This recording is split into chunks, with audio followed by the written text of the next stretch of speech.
Good morning, everybody.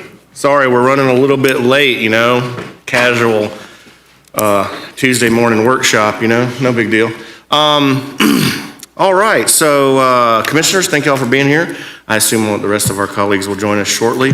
I guess we're gonna get right into it. Mr. Administrator, do you wanna go ahead on item number 1? Thank you, Mr. Chairman. Commissioners, good morning and welcome to your workshop on the FY26 budget. Commissioners, we certainly appreciate all your guidance and support throughout this process. It's been a little bit of a wild ride as we've had a protracted legislative session. It just ended last night, and more than a few monkey wrenches thrown into the works this budget process. But we're looking forward to sort of bringing it in for a landing this morning. We've set aside all the time you'll need, and I think a lot more to review the preliminarily balanced budget, of course, to answer any questions that you might have, and to receive any additional direction that the board might have for us. As a reminder, commissioners, we do have a placeholder for an additional workshop in July. If this workshop is still necessary after today, the July workshop, commissioners, I'll remind you, has not been necessary in recent years, and that's because the board has provided a lot of direction to this point in the process, which is reflected in the preliminarily balanced budget that we'll go over in detail today, including funding priorities in your strategic plan, other policy decisions that the board makes throughout this process in a very deliberate and sequential manner throughout the budget process, making decisions along the way with the best information that becomes available, and of course making necessary adjustments and providing guidance along the way. And that's kind of the high-level summary of our budget process in general. At the outset here, commissioners, let me say, and you hear me say this a lot, is in that the development of the annual budget is not something that we engage in once a year. Rather, it is a continuous process that not only addresses the pressing issues of the day or the year, but also reflects the board's longer-term fiscal policies and priorities for the community. Of course, commissioners, the overall objective of this budget process remains the same year in and year out, which is to ensure that we place the county in the very best position to handle whatever comes our way. And we have a long track record of doing just that efficiently and effectively through this process. Something else, commissioners, that you hear me say is that no two budgets are the same and that they all present unique challenges. And as I mentioned, certainly this year is no exception, and you'll hear more about that in just a moment. With that being said, as far as the agenda for today goes, I'll get the ball rolling with a quick overview. Ken Morris will follow me with additional details on the current economic and legislative outlook. Then Rashonda will have the unenviable task of following Ken and I and cleaning up any details and walking through, again, the detailed overview of the budget for you. Following the overview, commissioners, we'll have a few budget discussion items for your consideration, where other members of our team will join us at the table and, of course, be available to answer any questions you might have. But rest assured, we intend to make the most efficient use of your time today. To begin, commissioners, as you know, in recent years, we've budgeted our way through a great recession, a global pandemic, record high inflation, natural disasters, and seemingly more severe and frequent weather events. So there's not a whole lot that we haven't seen. There's not a whole lot that we haven't been able to address efficiently and responsibly. However, commissioners, as we've discussed throughout this legislative process, again, which concluded last night, and during your briefings, and let me thank you commissioners too for taking so much time with your briefings leading up to this process, or leading up to this workshop today. This year's budget is being developed as the legislature actively pursues tax reform, which will have significant impacts on the county budget.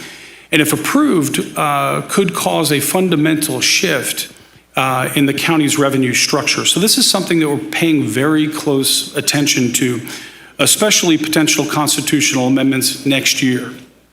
This year, however, Commissioners, we face more cost shifts due to state mandates, such as Medicaid, which is increasing, Medicaid alone, which is increasing $600,000 more than our Medicaid payment or requirement from last year alone, as well as $1.5 million in less state shared sales tax revenue. So again, very important. And again, we'll talk in more specifics about all of these moving pieces in a moment and the legislative impacts on the FY26 budget and what we anticipate in the longer term. To this point in the process, Commissioners, I'll remind you that the June 1st preliminary property tax values from the property appraisers have been utilized in balancing the preliminary budget. The final values will be provided on July 1st. We've received all the constitutional officer budget requests and produced recommendations for your consideration. I should note, after extensive reviews and deliberations with the constitutional officers and of course, their cooperation as well, which we always appreciate. And ONB has reviewed departmental requests, Commissioners, and we provided final recommendations on operating and capital budgets upon a thorough scrutiny of every expenditure in our organizational operating and capital budgets. And finally, Commissioners, as part of the annual budget development process, county employees have created more than $3.4 million through cost avoidance and cost savings in our year-round internal government efficiency processes. You see, we were doing government efficiency before it was cool or controversial, just part of what we do here at Leon County. But again, happy to report that $3.4 million is going to work in this budget as well. Commissioners, as reflected in your agenda materials, the property appraiser has provided preliminary property values of 7.65% or a 7.65% increase over last year, which is a little more than $15 million, a $15 million increase from last year. Commissioners will provide in great detail later in the presentation that this increase allows for the board to maintain current service levels, address inflationary increases, fund some of the board's highest priority issues, such as affordable housing and homelessness, and provides resources to offset those significant losses in state shared revenues that I talked about just a moment ago. The budget also provides funding, again, for constitutional officers and judicial officers to meet their statutory and constitutional requirements. It funds increases in mandatory payments to the state. It reduces our reliance on county fund balances. That's an important one because that increases our reserves to responsibly deal with foreseeable issues as well as unanticipated challenges in the future. And it continues to maintain a capital budget at an appropriate level to maintain our core infrastructure. Lastly, Commissioners, funding is available to fund annual pay increases for county employees as we maintain a very lean but a highly effective workforce, and we'll receive your direction on that in a separate budget discussion item. However, Commissioners, I should note, after taking all the final budget balancing into consideration, the preliminary budget before you remains fiscally conservative and highly responsible, as demonstrated by the following, and you see this up on your screens there. No changes in the millage rate for the 14th consecutive year. No increases in stormwater or solid waste assessments or any other ad valorem fees or assessments, with the exception of the fire services fee proposed by the city, which the county is currently disputing. There are no general revenue positions being requested under the county government that require additional general revenue. There are 10 new planned EMS positions to address the increased call volumes, but of course those are being paid at a dedicated and current level EMS revenues. And there's one new position in the county attorney's office to be funded with existing resources. The budget sustains our current level of high-quality service to the community. Again, we maintain strategic, efficient, long-term investments in infrastructure, and the budget also reflects a commitment to a high-performing workforce with fair pay and equitable practices. Commissioners, as I wrap up my overview comments, I want to emphasize the amount of effort and scrutiny that's gone into the preparation of this budget, which has been immense and which you, of course, would expect of us as fiscal stewards. As you can see on the slide, we have several budget discussion items today for the board to consider, which are contemplated in the balanced budget. But again, you could choose to fund, of course, at a lesser level or reappropriate to fund other board priorities, to deal with unanticipated issues such as final legislation that may impact revenues and that may still shake out here in the final analysis. Impacts, again, on the dispute resolution process with the city regarding fire services rates, as I mentioned, to address any reductions in property values after final values have been provided on July, to adjust the millage rate or any other directions that the board, of course, determines to be prudent or appropriate. Commissioners, I hope you'll agree that what might have been highly complex or arduous issues are presented here in a clear, straightforward manner for you, for your consideration as policymakers. That's important to us. Commissioners, while I have the floor, let me take just a quick moment at the outset here to thank our county staff, including Rashonda Bradley and ONB, for their dedication and excellent work. Again, I also want to thank the constitutional officers for their spirit of cooperation in preparing this budget. Needless to say, Commissioners, they have a significant impact on the county budget, and the excellent working relationship that they have is something that I very much appreciate. I know the board does as well. Finally, Commissioners, I want to thank you all for all of your policy direction and consistent leadership leading up to, including the development of the FY26 preliminarily balanced budget before you, and for your continued commitment to ensure that the county remains highly efficient, operationally effective, and responsible stewards, which we've been for many years, and you're to be commended for that. And also, again, want to thank you all for all the time you've taken up to this point, including our most recent wrap-up of your budget briefings. With that, I'm now going to hand it off to Ken,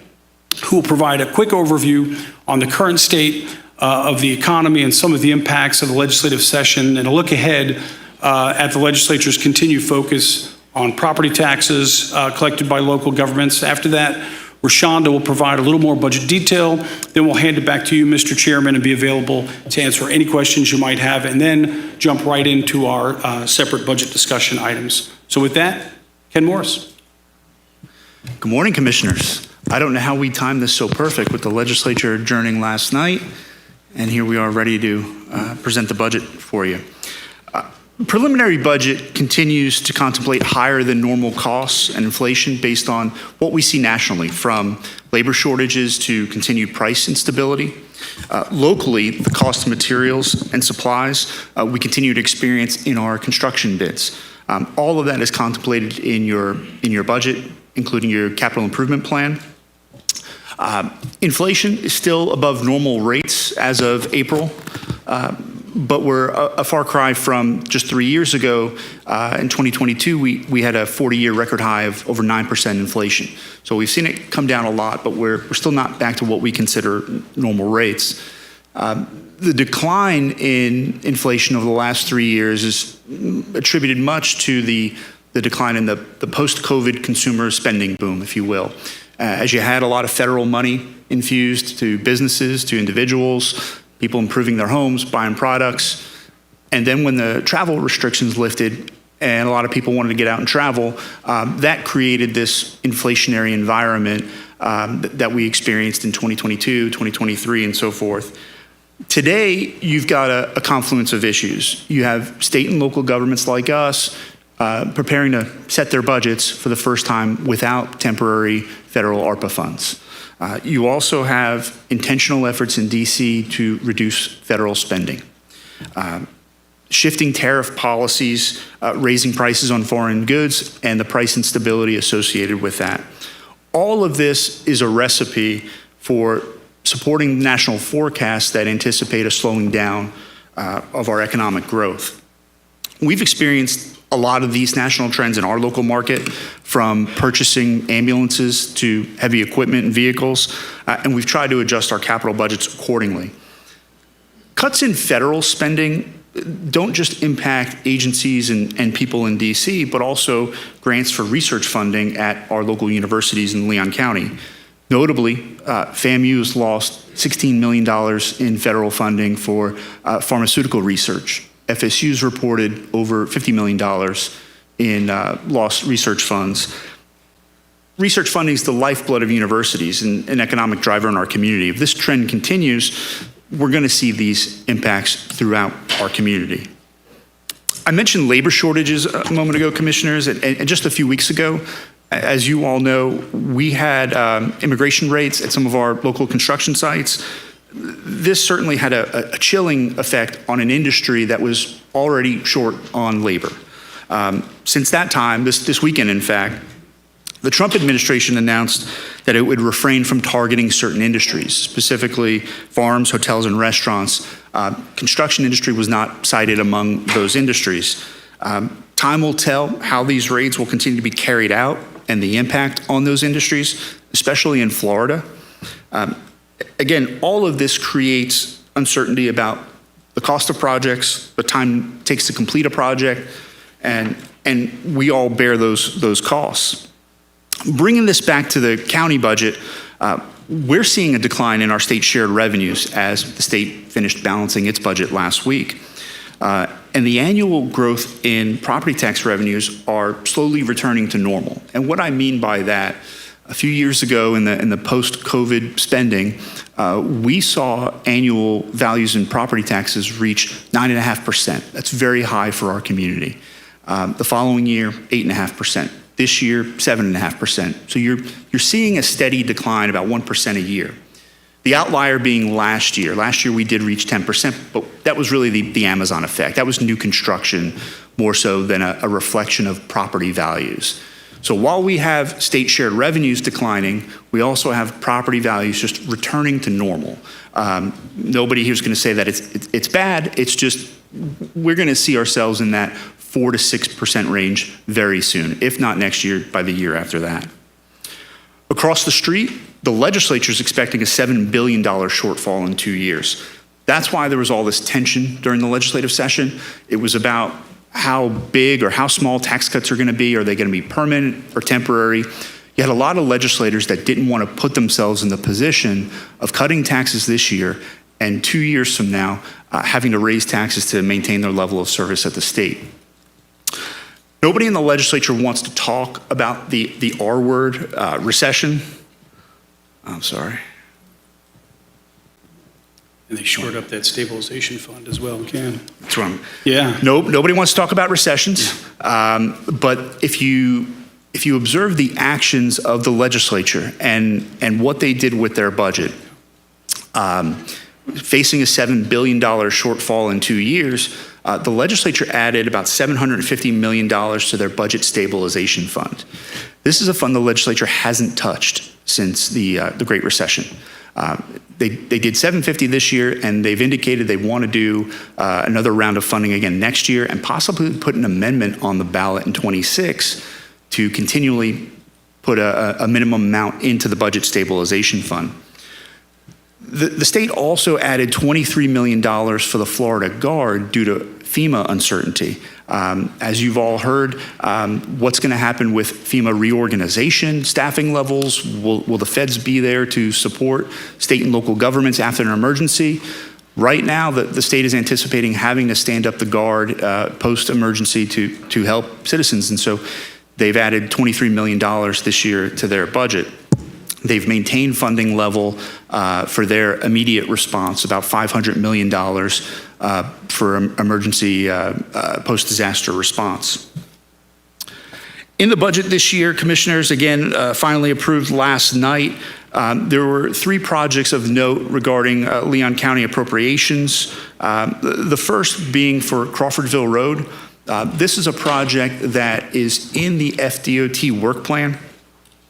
And it's been a priority of Representative Schoaf, who's part of our delegation. The FDOT work plan was anticipating funding this year to continue the right-of-way acquisition. The project is almost completely designed. This is for the widening of Crawfordville all the way to the county line. Representative Schoaf asked for the county's assistance in accelerating funding for construction dollars. So FDOT did get $4 million for right-of-way acquisition plus $2 million accelerated for construction. This is important to kind of get your foot in the door with funding, because if a recession does happen in the next year or two, the first thing you're going to do with large transportation projects is determine what's shovel ready, and shovel ready being what's been designed, what do we have right away for, and then all we need is the construction money. So this was a prudent move on Representative Schoaf's behalf, and we certainly assisted with that. Two other projects in the budget, we were successful in getting these funded the last year. Lake Munson Slough embankments, this is an upstream water quality project from Lake Munson to repair the banks of the slough to prevent sediment from getting ultimately to the lake. Both of these projects, again, in the budget last year, but were vetoed by the governor. Governor has a couple weeks now before the next state fiscal year, so we're going to be working throughout the rest of this month to ensure that these remain in the budget.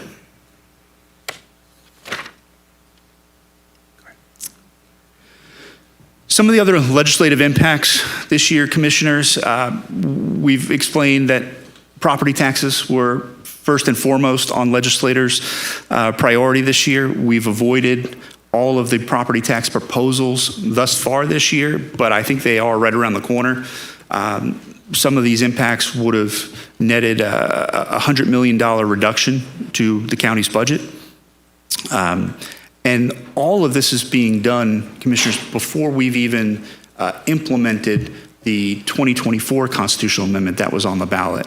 Some of these new initiatives this year, again, all over the place, from tripling the original $25,000 homestead exemption to just a $100,000 exemption for everybody, homestead, non-homestead. The governor floated a few ideas. Short-term, looked at property tax rebates.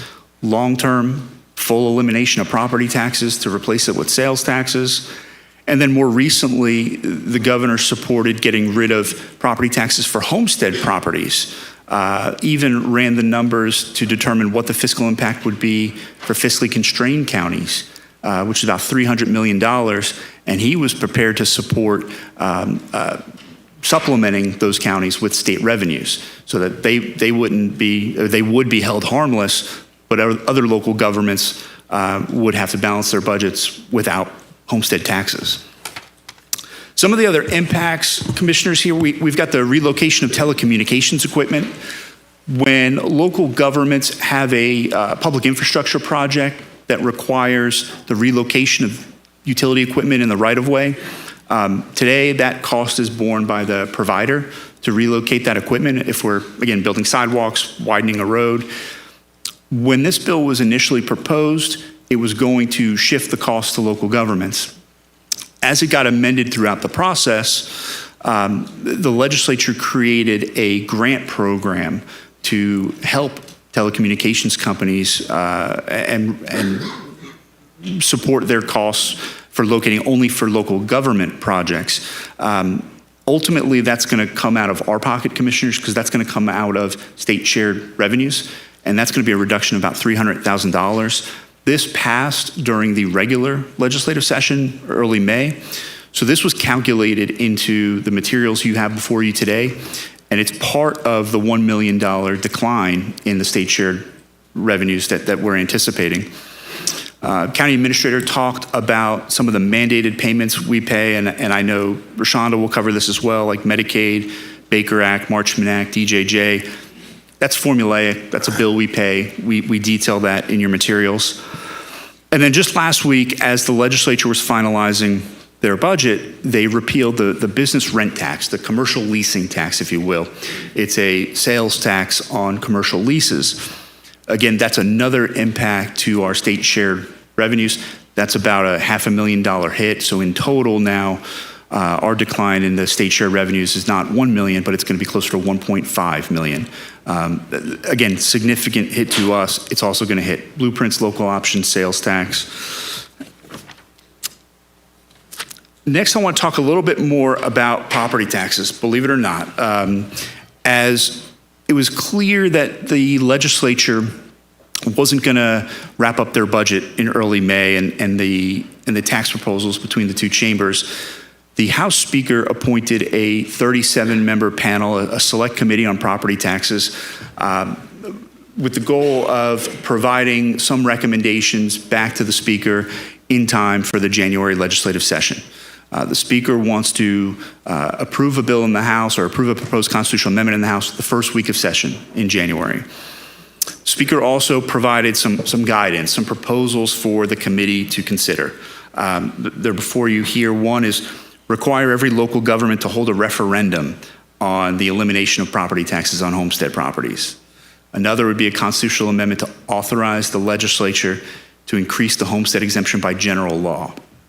That would essentially cede much of your home rule authority, your taxation authority, if year in, year out, the legislature is determining what the value of a homestead exemption is. And then a broader one would create homestead exemptions, $500,000 for all homesteads and $1 million for seniors. Again, that's a $78 million impact to Leon County. That nearly wipes out every homestead property taxpayer in the county. So this committee has met twice last month once they were convened, and the first couple of meetings, they got an overview of the property tax structure, a little bit of the history, and it's remarkable. You know, if you think we talk a lot about property taxes, commissioners, it's because we realized 17 constitutional amendments on the ballot since 2006. 17. 9 of the last 10 general election ballots, there's been some type of property tax amendment. If I were a betting man, I'd say it's fair to expect one in 2026, especially if you have a select committee taking 6 months out at the direction of the Speaker to bring back recommendations. And it might not just be one, it might be multiple amendments for the 26th ballot. Another observation of the early meetings of the committee, they focused on revenue diversification. They've focused on local government's reliance on property taxes. And generally speaking, counties are more reliant than cities. And so that's where their focus has been. Cities, you have utility services, you have higher parks fees, you might have a golf course. Counties have all the fun fee-generating stuff like jails and courthouses, all those fun things. So we are by nature more reliant on property taxes. But in reviewing 2019 data to start, the legislature named Leon County in their top 10 list. We are the 10th most reliant on property taxes. That's just a statistical data point. It doesn't take into account, for example, the board's history in delaying and deferring fee increases for as long as possible, whether it's solid waste fees and not wanting to pass those costs on to users, to stormwater fees. Many years ago, the board eliminated a business license tax. That's a fee, that's a tax that makes us more reliant ultimately on property taxes. But that seems to be where the committee's focus is to diversify county government's revenue sources and to reduce their reliance on property taxes. And related to this, we have an option in your materials, option number 8, that speaks to hiring a consultant to examine the county's revenue structure and the reliability of some alternative revenue sources, to look at the universe of resources available to us under Florida statutes and provide us strategies going forward to expand our revenue diversification. That's something we think we can bring back to you next year, commissioners. You wouldn't be obligated to take any action on it, but it would give you a picture of how you could diversify and move your reliance a little bit away from property taxes if you so choose, and it would give you greater flexibility in the long run if a amendment were to pass on the ballot related to property taxes. Until that time, commissioners, that we diversify our revenues, I think our best strategy is to continue finding way to cut costs. And I can't think of a better way to hand it off to our budget director than to talk about cutting costs.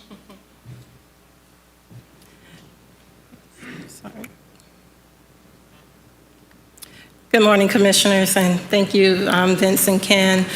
First, Commissioners, just to underscore the County Administrator and Ken's points, we approach the FY26 budget process just as we have previous budget cycles in a very conservative manner. As we reiterate to you each budget cycle, we anticipate these threats to our revenue sources, unfunded mandates, and all the other cost shifts to local governments. And in this environment of high inflation, we anticipate increases in our costs just to open the doors each year.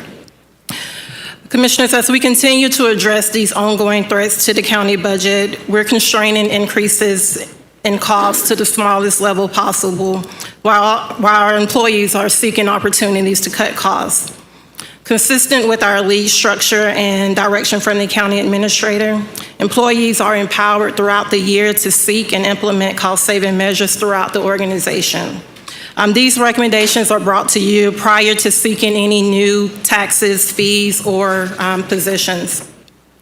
And like I said, these efforts, they're not isolated to the budget process. It's a deliberate approach that occurs throughout the year through some of your targeted programs, such as your I-Squared Awards. And as the county administrator mentioned in his opening remarks, for this year alone, we've realized over $3 million in savings. We provided some examples in your workshop materials, but I'll also just touch on some of the highlights.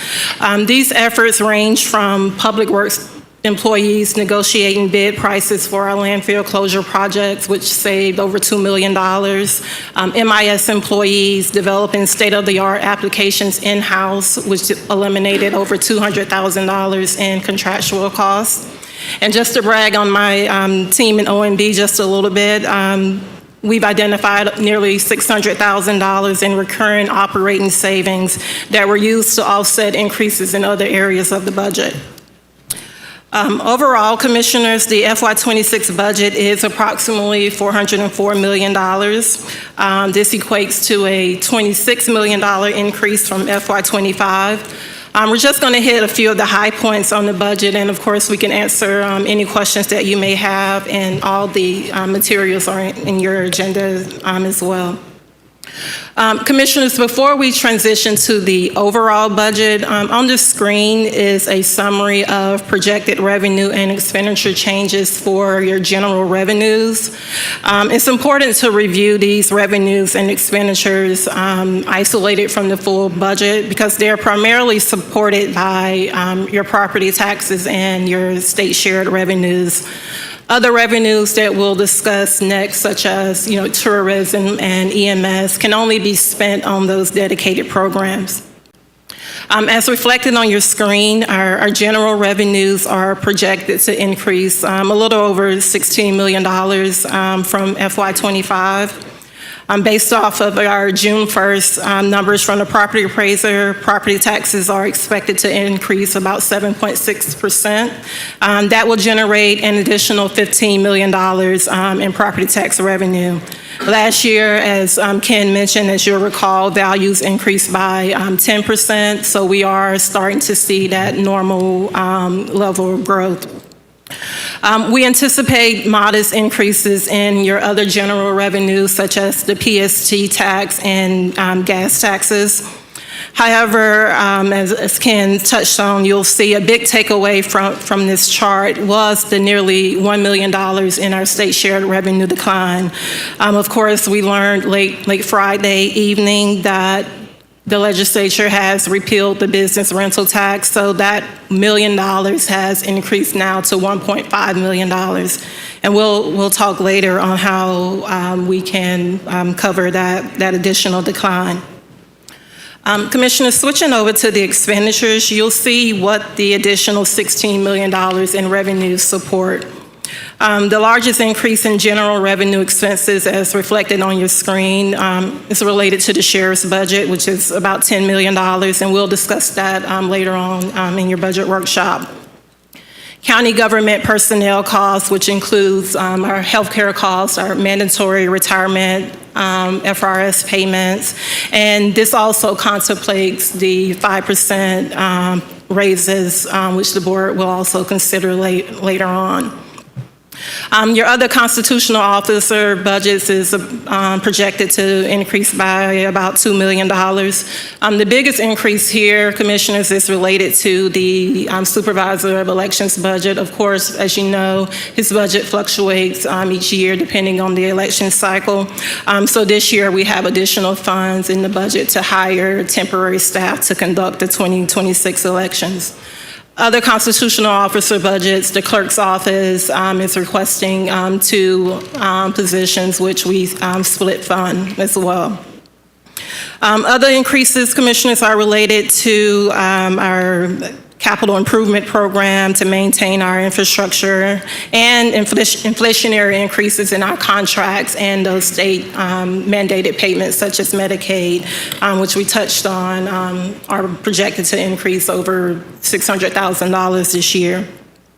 All of these increases, commissioners, are offset by a $3.5 million reduction in your debt service payments as we continue to pay down our outstanding debt. Also, you'll see reflected on the screen, which we'll also talk about later on this morning, is general revenue support for the Affordable Housing Gap Financing Program. We were able to identify $250,000 within your current budget to support that program if the board wishes. For the most part, commissioners, we've been able to rely on modest, year-over-year growth in our state shared revenues and our property taxes to maintain our current level of services. But I just want to underscore again the significant impact that any potential property tax reform or additional declines in our state revenues will have on our budget. And as Ken talked about, we do have an option in your materials to conduct that revenue diversification study to explore other avenues and revenue sources that could reduce our reliance on those taxes. Commissioners, now the next table reflects the revenues and expenditures for the full budget. As I said, the overall budget is anticipated or projected to increase by $26 million in FY 26, But as you'll see, revenues with higher levels of growth, such as your EMS, your tourism, and your blueprint sales tax, those revenues are restricted to those programs, and we can't use those on general government services. We've talked about these in your briefings. I won't go into too much details on this chart, but as noted, your increases in the EMS, MSTU, and fees will support 10 additional plant positions for EMS to address increased call volumes. Your increased solid waste revenues are related to the increase in the tipping fees and cover those inflationary costs at the landfill, at the transfer station, and our waste and hauling disposal contract. Commissioners, lastly, just to put your attention on the expense side, our capital improvement program, we have a recommended FY26 capital improvement program of $31 million. And as reflected on your screen, you'll see we're anticipating about a $2.7 million increase in your capital program for next year. As provided in your agenda materials, the budget also includes the use of reserves within your policy limits to further support our capital program. A summary of the entire capital program is included in attachment number 2 of your items, and you'll see that it continues to maintain our safe and functioning infrastructure, which includes the maintenance of hundreds of miles of roads, over 2 million square feet of facilities, and thousands of acres of parks and greenways and trails. Commissioner, these next couple slides are 2 of our favorite slides, as we like to show how we compare with other like-sized Florida counties. When it comes to our budget, we continue to benchmark benchmark favorably against our peer counties, with having the lowest net budget and one of the lowest net budgets per county residents. And Commissioners, what this does is just further demonstrates how efficient we are in providing all the essential services our community expects year after year, but doing it with very limited resources. As I wrap up my comments, Commissioners, while the budget is conservative, the budget still includes funding to support and enhance several of your approved strategic initiatives as reflected on the screen. Of course, we'll talk about several of these later this morning. Affordable housing. Next steps, Commissioners, following today's workshop, we'll receive final values from the Property Appraiser's Office on July 1st. We'll bring any changes to you in the ratification item during your July 8th meeting. And of course, the entire process concludes with your two budget hearings to adopt the budget in September.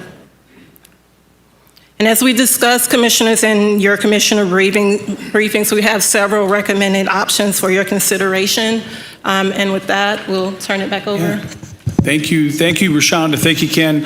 Again, Commissioners, just to wrap this up, the options before you on this item really pertain to accepting the overview at this point in time. A lot of the ones that follow are related to and a little perfunctory. I'll point out 8.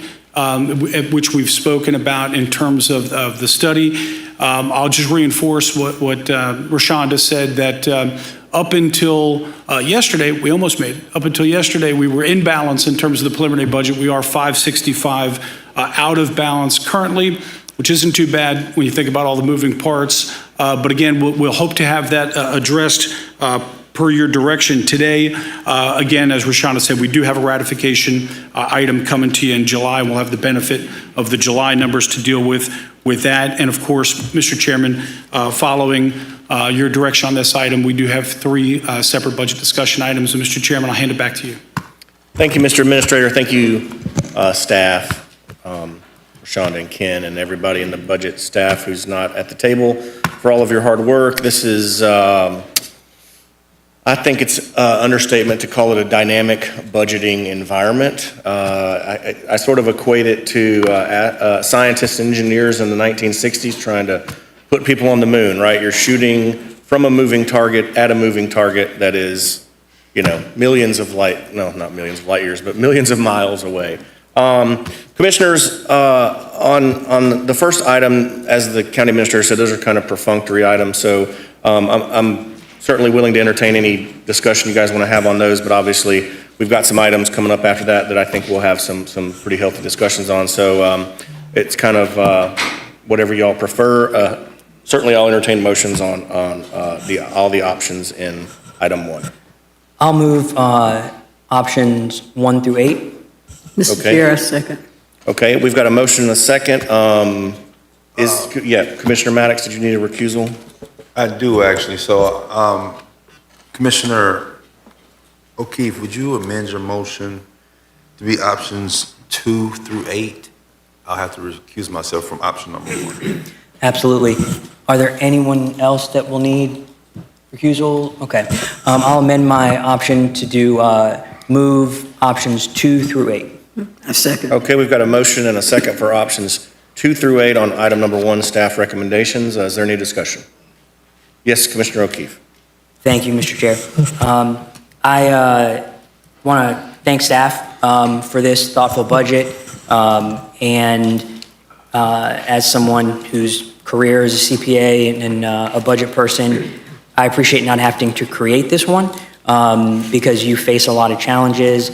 And I know that it's popular to talk about government cutting fat and trimming fat and when times are lean, but looking at this budget and all the budgets that I've been on this board to vote for, when it comes to Leon County, there is not fat that we're waiting for lean times to cut. You run a lean operation, you don't duplicate departments and services, we operate shared services. It's really one of the better budgets and run operations that we have. I appreciate the sidewalk updates, especially how quick it looks like the Old St. Augustine Road segments are expected to be completed during this coming fiscal year. I know people on Paul Russell and near Indian Head are very much looking forward to those, as am I. And then I also appreciate thinking ahead with this challenge of the state wanting to, depending on who you ask and what election year it is, remove all property taxes or cut them significantly. I appreciate the study to try to see what diversifying revenue options might be that are not just property taxes, because that's another example of long-term strategic thinking and not just waiting for something to happen and responding. I really appreciate it. If we think about it, our property taxes are about 33% of our revenue. 50. That just makes my point stronger. That's my favorite. Thank you. If we were, if we looked at this as a business and 50% of our revenue was under attack, if you will, this is exactly what we'd be doing. And so I really appreciate it. I think it's going to be money well spent. So I'm happy to support this budget, and again, appreciate you making it easy to support this budget. Thank you, Commissioner O'Keefe. Commissioner Cummings. Thank you, Mr. Chair. I just want to echo and reiterate our appreciation to the staff and to County Administrator, to Rashonda, and all of those involved. I know this is not just a one-month process. Once we approve this budget, you guys will start immediately looking at next year's budget. And of course, we know that we will have some budgetary challenges, especially in light of what the legislature might potentially do. But even considering that, I think that we have some very talented people from our accounting and budgetary standpoint, and you guys just do a tremendous job. I appreciate this overview and also your foresight into saying, look, let's look at where we are, and let's hire an expert to look at how we can maybe diversify our revenues, diversify how we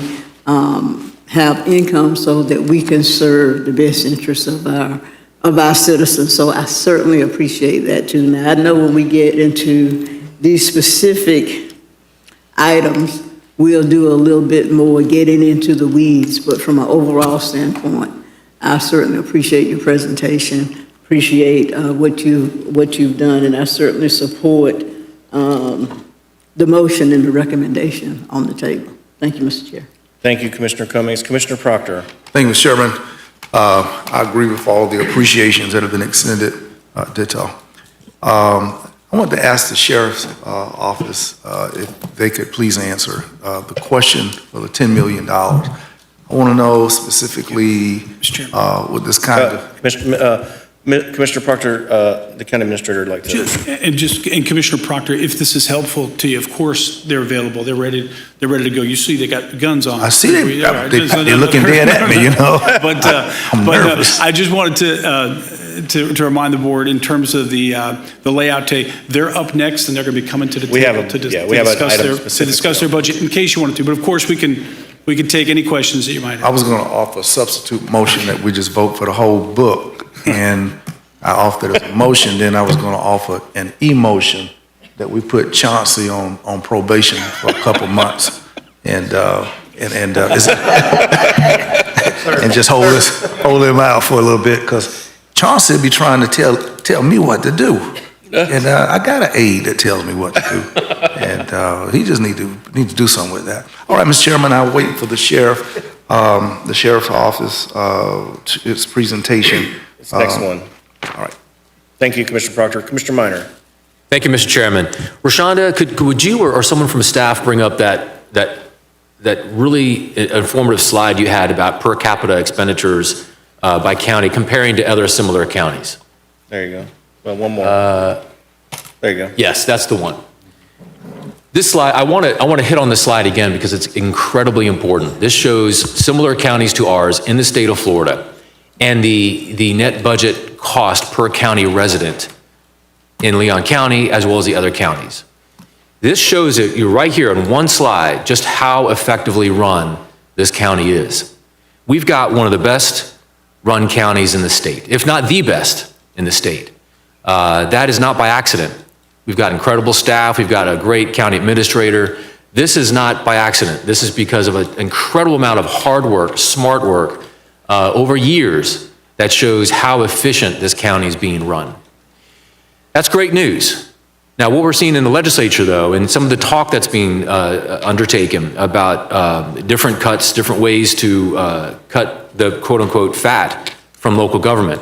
Now, there may be other counties in the state that might have some room for that, but Leon County is a highly efficient, well-run county without any fat. This is a lean county government. So while we're doing great on this and we're highly efficient, it actually puts us in a worse position when it comes to what the legislature might do over the coming months and coming years. I just want to point that out. Despite that context of this big storm coming for all counties in Florida, and some of this might be warranted for some counties. You know, some counties might need to tighten their belts. We've been belt tightening for decades. And I just want to point that out because I want to commend our county administrator, our county staff, because this one slide shows us more than any other slide, more than any other narrative in our agenda item, that this is a county that's doing good things. And you can, if you spend some time in this county, you know that your county government is working for you and it's efficient. I just want to point that out. Thank you, Mr. Chairman. Thank you, Commissioner Minor. Commissioner Maddox. Thank you, Mr. Chair. First things first, I don't think budgets like this and the comments that Commissioner Minor can be recognized and truly appreciated without taking into consideration the staff and commissions that were here prior to us to make sure that we were sitting in a position where we weren't fixing problems that they created in prior budgets. Scott, our previous budget director, did an awesome job of building a budget for us every year that we could bring in here and consider and not put future commissions in bad shape.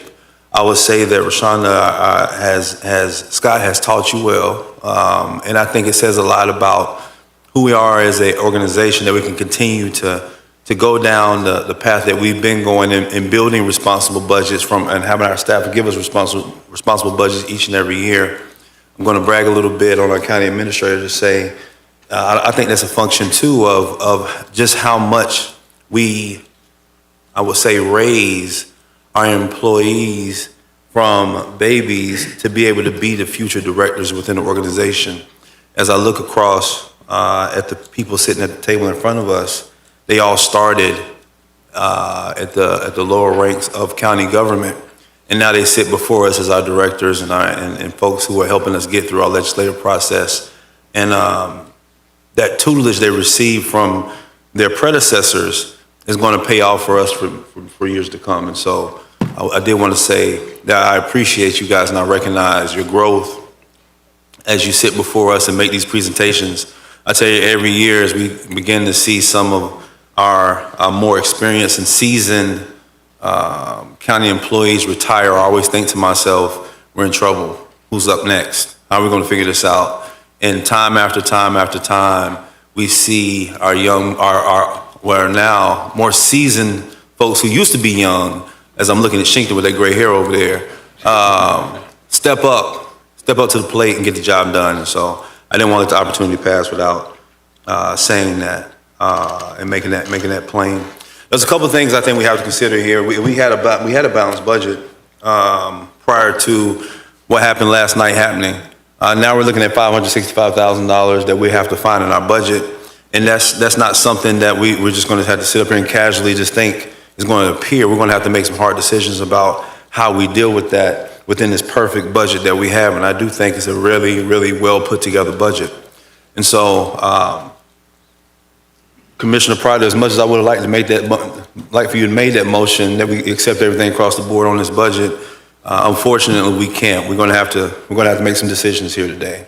And in some of those cases, our citizens and our employees will have to walk with us, knowing that we are making decisions based off of things that we can't control that were handed to us from the state legislature.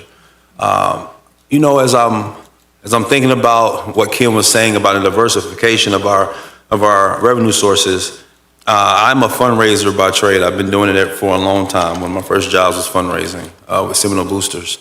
And what we always say is, if you're so reliant on one source, you're in trouble. Particularly, what most nonprofits do is they get really reliant on grants. Well, one thing you find out about grants very quickly as an executive in the nonprofit world is grants disappear. And if you don't have a good annual giving program, or if you don't have a good major gifts program, then your organization is sure to hit some rough spots and not last very long without that diversification. I'm not would I like to be in this position? Do I want to be in this position? No, I don't want to be in this position where I'm having to figure things out when we've done things perfectly for the past 15 years I've been here. But am I excited about the position? I kind of am. Only because it makes us really look at what we're doing with our property taxes and figure out how we pay for things the way they're supposed to be paid for. Mr. Administrator, how many of our enterprise funds are actually self-sufficient or are actually running in a way that it's supposed to run where it pays for itself? Yeah, and Commissioner, I think too. Yeah, I think what you underscore is a little bit of, and really, and again, and thank you. You said a lot of nice things about the staff today, but I just again have to underscore that what you're seeing as a result of the leadership of the commission as well over time. And the reason that that's important to say is that because while our enterprise functions are supposed to support those operations, that the board has been very cautious in terms of raising any fees. And because of that, a lot of those are out of balance and require general revenue subsidies. So a lot of our enterprise funds do. And again, it also underscores the fact that because we've been so conservative, because we've been so reliant to increase revenues and fees and that sort of thing, again, as Commissioner Minor says, in this environment, it does make us more susceptible to some of these proposals that we've seen coming down the pike. So yeah, many of our enterprise programs, if not all, are subsidized pretty significantly with general revenue. Right. So the point I make is those enterprise funds are supposed to pay for themselves. So our rural waste centers and our waste fee that we just talked about, that we're about $100 off where we should be. That subsidy has come from general revenue.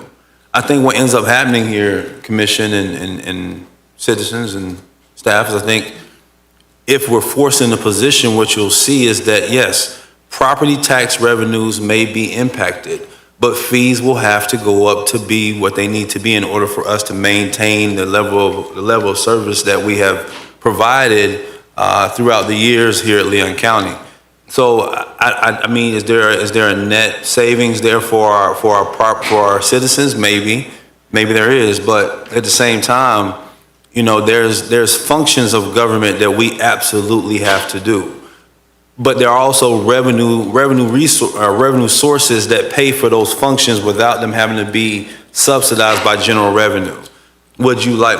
I remember, I forget how many budgets ago. Maybe it was like 3 or 4 years ago, where we started to take line items in our budget that fit under specific departments that were different events that we were sponsoring, and we moved that from general revenue budget to department budget, and it cleared up a little bit about what we actually fund and where things actually go. I think again, it's just the diversification would just, in my mind, just put different costs under things that they should be. So like the EMS service fee resolution. Well, if we're not paying what we need to be paying there, we're having to subsidize our general revenue, and this is a very simple example. But then if the state legislature forces our hand, we'll just have to increase that fee and by the amount that's decreased our general revenue. And I say all that to say that I think we should prepare our constituents and our neighbors on what possibly could happen with what's going on at the state, and not paint this picture like if we were down $100 million, we're going to be able to find $100 million in this budget and to still provide the level of service that we provided in the past. If we're down $100 million, we're going to have to find a way to make up some of that in order for us to continue to provide the services that we provided in the past. But then we're going to find a way to eat some of that too. And so I'm excited to see what the consultant brings back. How do we diversify our revenue sources to where we're not so reliant on property taxes, given the fact that the state is saying that they're looking at decreasing our property taxes, our level of revenue any way they can. And also, I think too, if you look at it, look, we lost the business rent tax. That was a $565,000 hit there. The more we deal with our revenue sources now, the better off we're going to be when we have those things come down from the state, because we're not so reliant on those things that they can touch. How does state deal with, or how much impact has the state had on our enterprise funds over the past 5 legislative seasons, Mr. Administrator, if you can answer that question? Do they even touch them?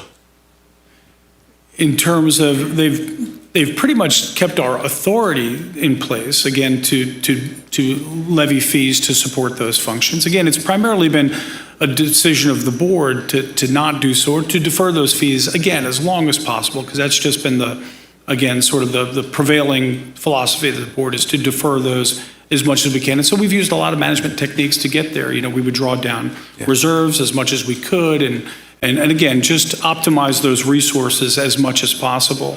But again, everything you've said, is accurate relative to the significance of the challenge that we're dealing with and the need to strongly consider revenue diversification. Right. So, final comment, Mr. Chair. It's almost like it's a shell game to me. It's just, hey, we don't want you to use, property taxes to subsidize your solid waste. So, okay, fine. We'll just increase the solid waste fee to take it out of our property taxes. But on all actuality, all you're doing is you're just moving it from property taxes to the fee.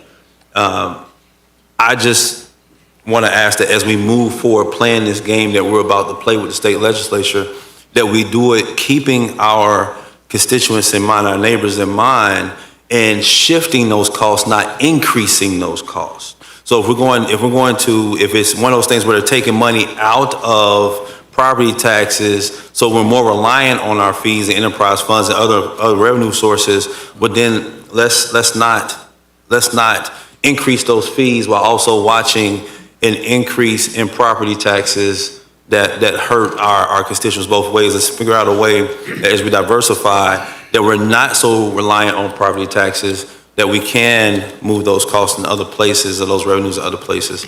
Thank you, Mr. Chair. Thank you, Commissioner Maddox. I have a quick question for the county administrator. I'm sorry, one question? It's real quick. I was impressed by our legislative appropriations. What was our appropriations last year? Total? It was comparable to where we are now at this point in the process. It's just that last year, many of our earmarks, if you will, didn't survive the governor's veto. So again, we're very encouraged, let me say that, with where we are at this point. We're hopeful that that we can avoid the same fate, and we're confident in our team that's working on that. Our lobbying team here locally, and I wanted to bring this up to give kudos to Commissioner Caban and his commission for the idea of bringing on another firm focused exclusively on appropriations and challenge our firms that are working on our behalf to keep that veto pen out of Leon County. That's the largest part of why we did what we did, and so I expect us to get as much of that, almost $3 million that the legislature are giving us without the veto pen. So I did want to take the opportunity to tell Commissioner Caban that was a job well done, a great idea, and it has paid off, but I want to make sure it continues to pay off as the budget goes to the governor. Thank you, Mr. Chair. Thank you, Commissioner Maddox. I think that, to that point, the true test still lies ahead. To Commissioner Maddox's point, and just to provide a little bit of clarity to that, when we talk about what Commissioner Maddox was talking about, Mr. Administrator, can you tell me the extent to which, like in the permitting process, we subsidize that? So if to say we no longer could subsidize the permitting process and the permitted use verification, what extent do we subsidize that fee, that cost to the public? Sure, and I'll have Rashonda correct me on this. Generally speaking, in the developmental review process, that's about 50-50 subsidy between general revenue and fees. In our building inspection process, that's 100% supported by fees. So it's a little bit of a mix. So I think for saliency, commissioners, if you want to go out to the community and give them a very quick understanding of the potential impacts of what the legislature is doing, just say, hey, every homeowner, every contractor, every builder, every developer, every business that seeks a permit in this county will have to bear the entirety of that cost, which is currently at half of its actual cost.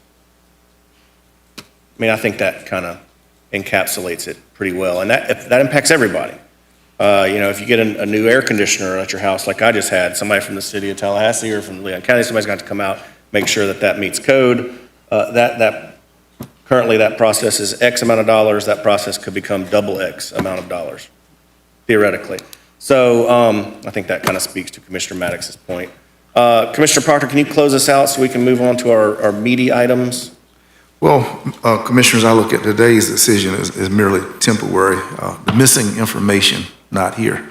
What is the overage that the property appraiser is going to bring us in July?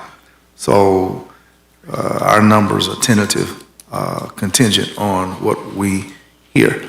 Rashonda, what typically is that amount that we get those first sets of numbers and then Santa Claus comes in July? And are there any anticipatory numbers of Santa's bringing this year?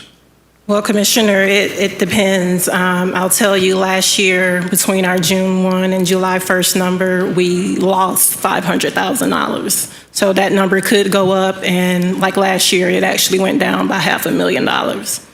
Right.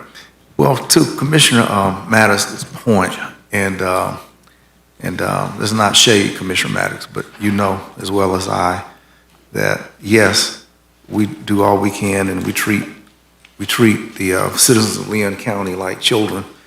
And we, as you know, the holy grail for this commission over the years has been millage rate.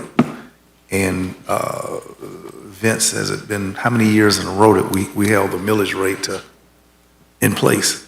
Counting this year, 14. Good God, 14 years. So if citizens are to bear what Commissioner Maddox is saying, they've just got to grow up. We've been meeting those numbers that Commissioner Minor pointed out. Self-constrained, but there's nothing that prevents us from tapping the dial up on the millage rate. We've got to educate this community with losses that we're going to experience. That might be the chairman and administrator reaching out to all of the county residents with a letter in their mailboxes, or how it is. But we have to communicate that. And the miracle of, I mean, who else in Florida have done that before? Anybody in 67 counties have held the millage rate to 14 years in a row? But we're going to have to put on our big men and women underclothes and go up on the millage rate if the bum comes down like that. Because squeezing and putting Chauncey on probation and not paying him for 2-3 months and, 2-3 other people like that, that's not how we ought to meet this thing. And eating within ourselves and taking from within the operations of what already is a slim, trim 1.3, those numbers you pointed out, Commissioner Minor, we can't do that. We need to share the pain and calibrate how that pain will be distributed. And that ought to be the task, what we're doing between now and July.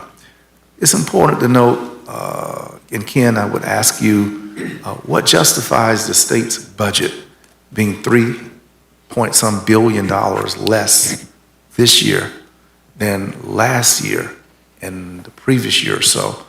And in particular, if there's been no revenue fall off, I don't understand why the state functions to intentionally and willfully inflict the pain across our. Has the state lost revenue of $3 billion, or have they chosen to give breaks to the wealthy? The biggest loss for the state is they no longer have the federal ARPA dollars, much like the county budget. Those funds have been exhausted, and we're in this transition now to balance our budgets without it. State and local governments across the country are in that position right now. Is Medicaid affected in this at all? In helping understand where we stand, our stance in the mix of the Medicaid seesaw? Yeah. 600,000. We were facing a 16% increase in our cost share for Medicaid this year alone. That's 600,000 in this budget, which is reflected in the preliminarily balanced budget. So if our share is a $600,000 increase over last year. Okay. See, these things, chickens coming home to roost, is in part the result of federal policies. I think we've got to articulate those even to a granular level to make sure that the most common citizen understands. Cuts, I don't care if you have to do a diagram in a chart, cuts that used to be this amount last year, year before, this year projected, minus this, minus that, and show the arrows and how it trickles down to the state and how it's trickled down to us. But educating people that they not think that this commission has burned their pocketbooks. We should not take that without the effort to educate. So, Commissioners, I don't know your thoughts, but I'm sharing mine. A lot of what is the constriction that is occurring is resulting from federal disposition of governance and the things that the federal government no longer wants to be participatory in. I think that we are reaching philosophically a point where the 10th Amendment may well become the standard that every state is on its own too, and we've got to recognize the shift in federalism that ain't so federal in the universal sense that we've known it. So I would say educate the public. If we got to be grown men and women, and if we've got to go up on the millage rate, we've got to share that cost. And I think that's how we meet what Commissioner Maddox is saying. And I think that's how we not look so puny in terms of what Commissioner Minor was saying. We're doing a great job, but we can't be weaklings when it comes to being real with the people we govern. Thank you very much, Mr. Chairman. Thank you, Commissioner Maddox, and I agree, Commissioner Proctor. I agree with you. I think that by the time this report comes back, it will shed a lot of light on our revenues and potential losses of revenues and potential sources of revenues. And I think that, what's the time frame for that coming back, you think? Our intent is to bring that to you well in advance of the development of next year's. Right, so Commissioner Caban presumably would be chair at that time, right? So if the vice chair is ascendant to chair, I would like to say to the vice chair, I agree with Commissioner Proctor. I think that if we can, through CMR and Matt Shop or whoever, really publicize very well the sort of bare realities of what these implications are, let people know, hey, animal control, mosquito control, mowing at parks, those things could cease to exist if these things happen. I think it needs to be widely publicized, and that would be in the purview of the chair and the administrator in the next budget cycle, which I think it's important for the news people here and whoever's listening. I mean, if we talk about, our staff is about as nimble as you can get when it comes to budgeting, but in the future year, the most direct next year, they're gonna have to be Simone Biles nimble. Okay, we're gonna have to be Olympic gold medal nimble to make this thing work. And I think that is something the public really needs to know. Commissioner Caban, I think, wants to get in the queue. Commissioner Cummings will come back to you, and then hopefully we can vote on 2 through 8 and get back to the one for that Commissioner Maddox is recused. Commissioner Caban. Thank you, Mr. Chair. Good morning, commissioners. Good morning, staff.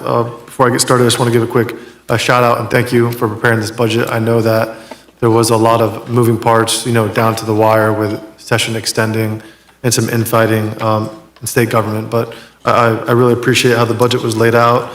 I feel like it was fairly easy to understand and read, and I had a lot of my questions, answered in advance.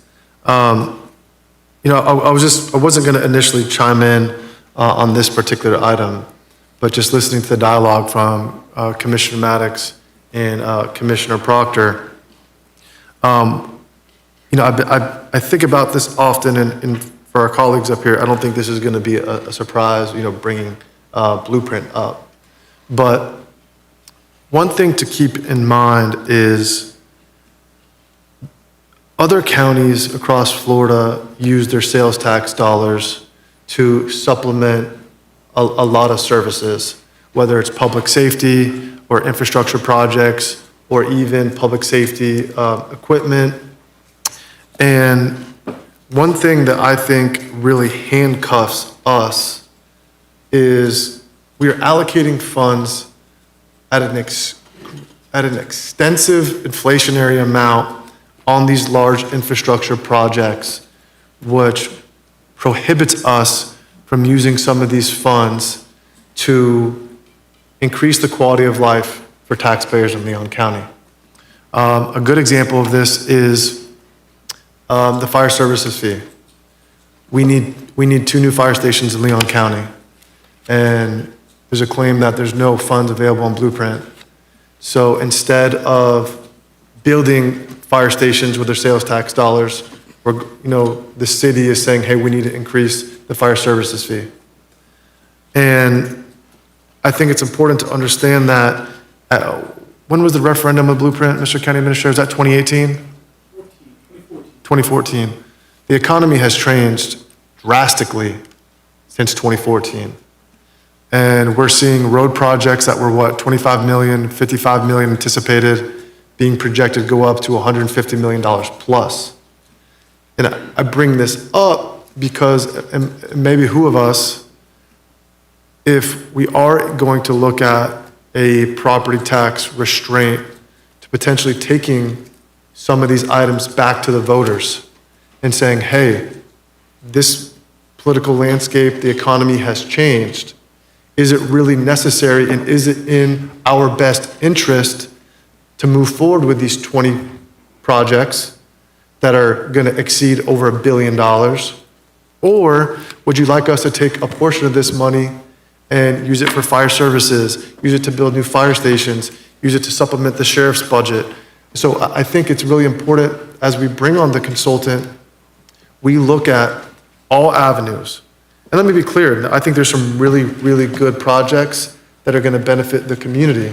But I think it's important to look at that. The landscape has changed since 2014. We are handcuffing ourselves from being able to use our sales tax dollars to be able to go in and really provide useful policy to help and subsidize the quality of life for taxpayers. And with that, Mr. Chairman, I have a question for the county administrator. Do we know off the top of our head, of the $1.1 billion anticipated Blueprint budget, how much of that are for projects designated for the unincorporated area? I'd have to, hate to say it, I'd have to get that for you. I don't know off the top of my head. Okay. But I think it's fair to say the majority of those projects are in the city limits. I'd have to take a look at that. Okay. Commissioners, the reason why I bring that up is, I want to make sure that, we have the ability to use over time sales tax dollars where needed when we have critical public infrastructure and also public safety measures in Leon County, particularly in the unincorporated area. And I think it's important that we look at all options on the table as we look at what's going on with the strain on property taxes in the political landscape over the next year. So thank you, Mr. Chair. Thank you, Mr. Vice Chair. Commissioner Cummings, and then Commissioner Parker, you back in the queue? Oh, yes, thank you, Mr. Chair. No, just very briefly, I just think that it's important that we, as a commission, think outside of the box. So I appreciate Commissioner Caban's comment as well as Commissioner Proctor's comment, because I know a lot of what we're discussing this morning has the potentiality of what might happen in the future. We are speaking hypothetically, but I think rightly so, if we have a constitutional amendment that comes back for the voters to determine that we're going to raise homestead exemption to $100,000 that could be on the ballot, then and if it passes, and I think all likelihood it probably would pass, then we're looking at a big deficit as far as the operation of county governments and our revenue sources. So I think the consultant looking at expanding our revenue sources is a great opportunity, and I appreciate the county administrator and staff for the foresight and recommending that we hire a professional consultant to look at that. So I think we as a commission, we have to be innovative in our thought process as well, and then recognize too that if that constitutional amendment passes as it relates to homestead exemption, then perhaps raising the millage rate would be in order because it would offset. I don't think our taxpayers would suffer any increases in taxes if the millage rate is increased. So I'm looking forward to what might happen, what recommendations the consultant will come back with, and looking forward to us as a commission, being receptive and innovative in our thought as far as diversifying our revenue sources. And then specifically, Commissioner Proctor, I don't know why he's picking on my aide this morning, but I have got the best aide on planet Earth. Chauncey Haynes. I didn't hear a second for that one. There was but he's making recommendations against my aide, and so I just want to refute that, Commissioner Proctor. He can be rehabilitated, I think. He can be rehabilitated. We'll put him on probation for a little On while. probation. He does not have the authority, Mr. Chair, to place my commission aide on probation, so thank you. For the record, it's Thank you, noted. for the record, thank you. Thank you, Commissioner Cummings. Commissioner Proctor, then I got Commissioner Minor. Thank you, Mr. Chairman. In context with comments of creativity from Commissioner Cummings, who resists the recognition that her aide needs help. But that's another conversation. That bias is something it just prevents you from seeing. But Commissioner Cummings has said that creativity, in that regard, I think that the consultant, I'm willing for the professional consultant that's offered as item, it's up there, that consolidation of county and city government, what the cost savings look like, what are the economics of this community who we call city, we call county, it's all intermixed, often coming out of the same pockets. I would love, in the spirit of what Commissioner Cummings has said, that it includes some of the costs that could be streamlined if city government was subsumed under county authority. That needs to be looked at. And perhaps due to the federal non-direction, which our government is spinning into oblivion, as well as into irrelevance from the federal level. I think that we ought to plainly look at how do we save that money, and is it time for us to achieve one format of government and governance for the people? That's one outside the box look. And, you know, somebody said one time that every action, what that thing said, you know what he said? Creates an equal and opposite reaction. I knew it was like that. It's an action and a reaction, and they were equal. And the federal government is causing the seesaw not to be balanced. And I think that, commissioners, I think that to look at consolidation from the financial strengths it may offer is worthy to do. And I hope that this commission endorses that look. Secondly, I wanted to, in the context of Commissioner Caban's comment, how flexible are the blueprint dollars? And what he has said is absolutely right, and that is that we have gotten year after year, opportunity after opportunity. When we get this wish list, these projects can't come to fruition because that great big demon called inflation visits these projects, and these projects exceed what our commitments were to the public to try and actualize. But these projects can't be actualized on the monies initially cited as what would underwrite them. So the flexibility of, well, let's put it like this, let's stop lying to the public. And every project that Blueprint has undervaluated, and I mean, excuse me for thinking this, but I've yet to see where the fire services fee is not a slush fund. I'm not an accountant, Commissioner O'Keefe, very much a layperson. But for all of the monies that we tax county residents, every penny of it goes to the city's general fund. It is not designated into their undergirding the fire infrastructure and systems and services of the city. That's why I don't have no respect for their ask to re-up and get more every dime. I like to see that, Mr. Administrator, the last 3 years, what we have extracted from county residents on the fire services, exactly what amount of that money went to the general fund.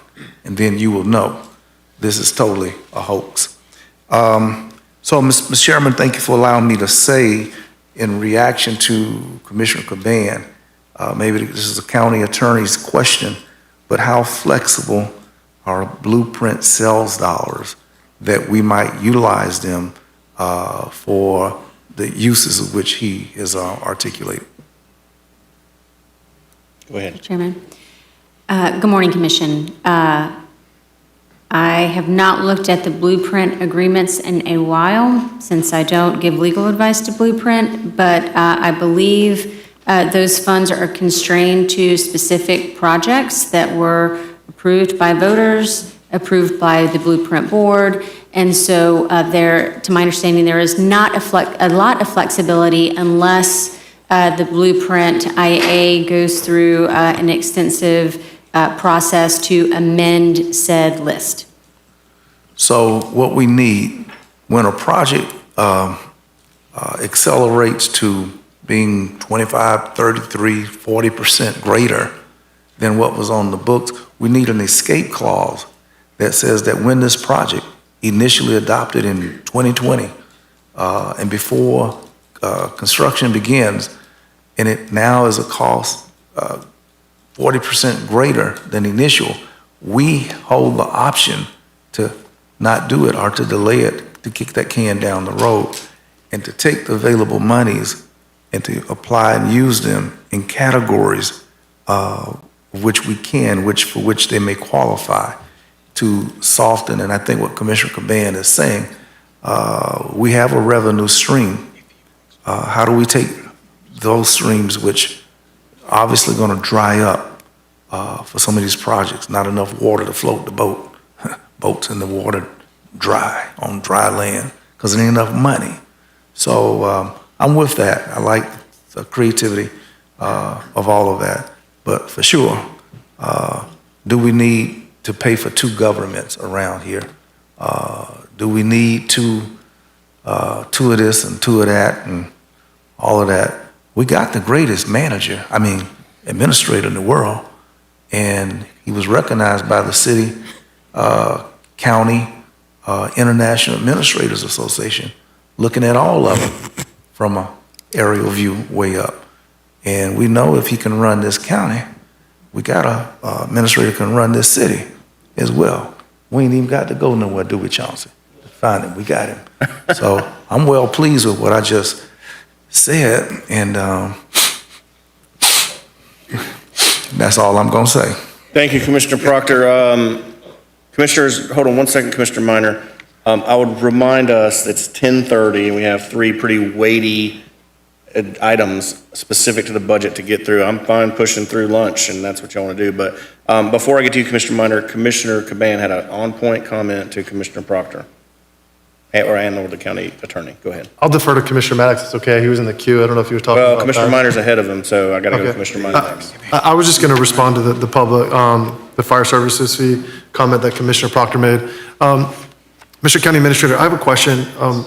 I watched the city budget conversation last week where the fire services fee came up, and there seems to be a disagreement because in the city budget workshop, they claimed to say that we could not use the infrastructure dollars to build 2 fire stations.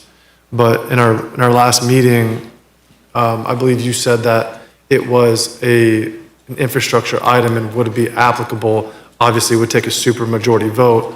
And so just for a point of clarification, I mean, is that would be an infrastructure project that the IA board could take up theoretically? Yes, theoretically, notwithstanding what the county attorney said about the interlocals, and have it under the statute, under 212.055, there you go, Chastity, it's an allowable use, but again, notwithstanding the current interlocal agreements that guide the blueprint expenditures. Okay, thank you. Yeah, I just do want to comment on I guess the fire services fee, and then, Mr. Chair, I'll pass it back to you, but, Commissioners, I think it's fair to say that we discussed as a board the fire services fee have been in our last commission meeting. And there was a lot of conversation, and I do want to give Commissioner Maddox credit about us taking the statesman route and wanting to work with our colleagues across the street. And I do want to say publicly that I was very disappointed with the leadership at the city, or lack thereof, on how that conversation went down in their budget workshop, claiming that publicly that our board doesn't understand the fire services fee was stated in that meeting. And I think we should all take offense to that, because we're here trying to operate in the best interest of our taxpayers. And it's our job to question expenses and question fees, especially when we have 2 fire stations that are being proposed to be built for $44 million. And I don't know if you saw the email that I circulated, but Lundes County and Valdosta are building a brand new, modern, 13,000 square foot fire station for $4.7 million. Just west of us, last month, Escambia County approved a budget item that's going to go to RFP next month to build 5 fire stations for $34 million, used from their sales tax. And so instead of taking shots at us, I think the city should really look at investing in a construction manager next time they raise taxes on their citizens, because I find it offensive that they're going to say it takes $44 million to build 2 fire stations, and then they're going to bill our unincorporated residents to pay for their asset. I think that is offensive. I think that's bad business, and I think the public deserves to know more transparency on the fire services fee budget. And I think it's in our purview that we should consult a forensic accountant to dig through every line item of the fire services fee budget before we agree to pay $1. Thank you, Mr. Chair. Mr. Chairman, I would say that it's going Thank to you, Mr. cost Vice Chair. 4 times that much to build a police station for the city. 4 times. the amount for the Commissioner Proctor, fire I've got station. Commissioner Minor in the queue, followed by Commissioner Maddox to hopefully close us out. Thank you, Mr. Chair. Just to bring it back to the agenda item here. Thank you. I want to make sure that we're very clear. No one here on the dais is proposing a millage rate increase for the next fiscal year. Okay? I also want to be clear, no one is proposing a millage rate increase for the following year after that. Matt, Ariana, you got that? I just want to make sure that we're very clear about that.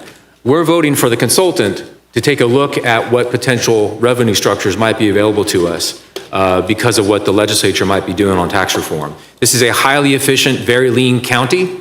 The cuts that they make statewide that apply to counties are probably going to be more heavily felt by us because we are so efficient, because we are so lean. That discussion right now does not include millage rate increases. We're going to see what the consultant presents to us. There may be some creative ideas on fee increases for certain services, but I just want to be very clear about that. We are not talking about millage rate increases at this meeting. Thank you, I Mr. disagree Chairman. with this, Mr. Chairman. He can't tell a consultant how to recommend. Commissioner Proctor, you're not recognized. Commissioner Proctor, please, we got to move on. I push in. I'll be brief, Mr. Chair. Commissioner Maddox, Thank and then we're going to vote on this item, and then we'll move on. Don't tell a consultant. I know, what thank not to you. tell us. My at-large better half just told me I'm never brief. I'm turning to Commissioner Proctor up here. She's right. So, mighty boy, that's something. Tighten up. I gotta say, Mr. Chair, is sitting at this dais looking at the crowd, most people have poker faces, and as some of us were speaking, those poker faces went away. It was kind of cool to watch happen. So fees are regressive in nature. And so is this the place where are you going to bring back an agenda item to talk to us about what exactly we're going to be asking the consultant to do, Mr. Administrator? Thank you, Commissioner. That you've pretty much see the scope there before you. Okay. We may bring back some additional information ahead of time, but it would be to look at all alternative revenue sources, again, big picture compared to other Florida counties, cities, and bring all that back to you for consideration. As I was speaking earlier, we were talking about the enterprise fees and then the property taxes and all that kind of stuff. What I realized is just like with sales taxes, they're regressive. And so Depending on yeah, the type by of nature, what that means for those who don't understand is that if you are in poverty, living in poverty, those fees and those sales taxes affect you more than someone who makes more money than you, because it's not scaled to what your income may be. And what I was going to ask Mr. Administrator, if the board will walk with me on this, is as the consultant evaluates those different diverse ways for us to fund county government, if they could keep in mind or kind of, what I put on my paper here was, if they could keep in mind of how we deal with diversifying, while also taking into consideration what fees are regressive and what fees are not. Because as we diversify, I do want to make sure that we are taking that into consideration and not making sure that we're putting more regressive cost on our lower income families than we need to in order for us to make this happen. Real quick on the blueprint money thing, I don't want us to be reliant on blueprint. Blueprint is something that we vote on every 20 years. And dealing with budgets here and dealing with budgets as a nonprofit executive, what you find out is you don't want to rely on something like Blueprint that in 20 years or 10 years from now may go away. So as we talk about how we use it to subsidize the costs that we may have in county government or city government, I'm sold on continuing to use those monies on infrastructure projects that are costs that we incur during a period of time, but not costs that we incur on a recurring basis. And so when we look at the fire services fee, if we're gonna look at some of that stuff, make sure it is on capital projects, because when we're talking about subsidizing it to take care of other things, we're only putting ourselves in a position where if it goes away, we're having to make some we're just deferring hard budget decisions that we're gonna have to make. So I want to be very careful as we talk about how we, use our Blueprint taxes and other fees, as they are regressive. But two, I don't want to be relying on Blueprint, because we don't know, that's not something that we just make a decision on. Every 20 years, our electorate is going to have to say yes to that. And the more that we use stuff that we shouldn't use in that they will say no, and then we'll be stuck. Thank you, Mr. Chair. I'm done. All right, this is the one that won't end. Commissioner O'Keefe and Commissioner Proctor, you back in the queue, so you're gonna try again. All right, Commissioner O'Keefe. Since we've been talking about this diversification study and millage rates, I really just want to highlight, and the county administrator is allowed to correct me this time if I'm wrong. When we talk about our main revenue source right now is property taxes, millage rate. We are talking about diversifying our revenue, alternate revenue, and so that means not more property taxes. That means other sources. I just want to make that very clear for people. All right, Commissioner Proctor. This is Commissioner Maddox. And like trying to herd cats and keep the kindergarten, keep the kindergarten on. I knew you was about to say something bad about it. Yeah, I want to say, the fire services fee, we did not agree to a 2.02 ISO number. That was never anything we heard about. That is an arbitrary and capricious number, and there is no way that once we increase the fee, or allow for the fee to be increased, that the 2.0 is going to be achieved. That's just an arbitrary standard that maybe sounds good on TV because nobody knows what it means. Certainly we didn't adhere to that. So, County Attorney, that's why I'm saying some things our attorney need to fight, because we did not agree to these arbitrary and capricious standards that are being imposed and coming back later to jerk our chains, that we're to jerk more money out of the pockets of. When you follow the money, the dotted line, we will find that the monies that we're extracting from county residents is going to the city's general fund. And that means 6 or 7 people who make almost $250,000 as city managers, the city manager. It's kind of crazy. That's why my quest for the consultant to review consolidation. I know across the board, our administrators, as great as they are, we don't have as many, and they're not paid as much. You save this community considerably just at the administrative levels and the cost of what those measures might be. And then Commissioner Minor, the point that I made earlier, you come right back and illustrate. We can't go up on the millage rate. We can't go up on the millage rate. That's a lie. We can go up on this millage rate. And that's the point that I was making earlier, that it is the holy grail by which we constrain all that we do and all of that.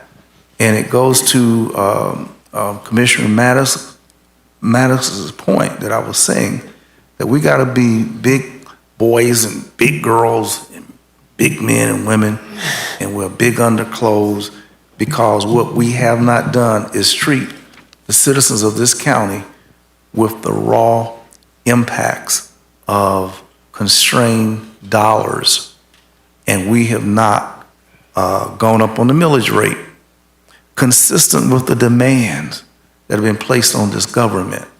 And I'm not willing to tell no consultant objectively that they can't recommend a millage rate. They ought to tell us what an increase of millage rate will do to undergird, to support services. We need to know in certain units what this much would do for that, what this much going up might do for this, and how it would relieve the pain. I'm not willing to put a blindfold on the professional consultant and not tell them that. And what we have done and what we can't do, and what I'm not willing to do, is to deny our staff, to cut our government, and to put the pain of what we're trying to absorb universally upon the staff and the governance of Leon County in order to absorb what is happening in Washington, what's happening in the state across the street, and that we, this little government, we're going to take all the hits and lay off people, not give people raises, not show the respect for the work commensurate to the work that they do. That ain't what I have an interest in. So this whole stuff about we can't touch the millage rate, oh, that's just blah, blah, blah, blah. City came down here the other day, I believe it was the fire service thing, had a consultant sitting at the table. I asked a simple question: where do your numbers come from? Consultant sitting right there in Rashonda's seat said, oh, the city gave us this number. What? You know, I should have left this meeting.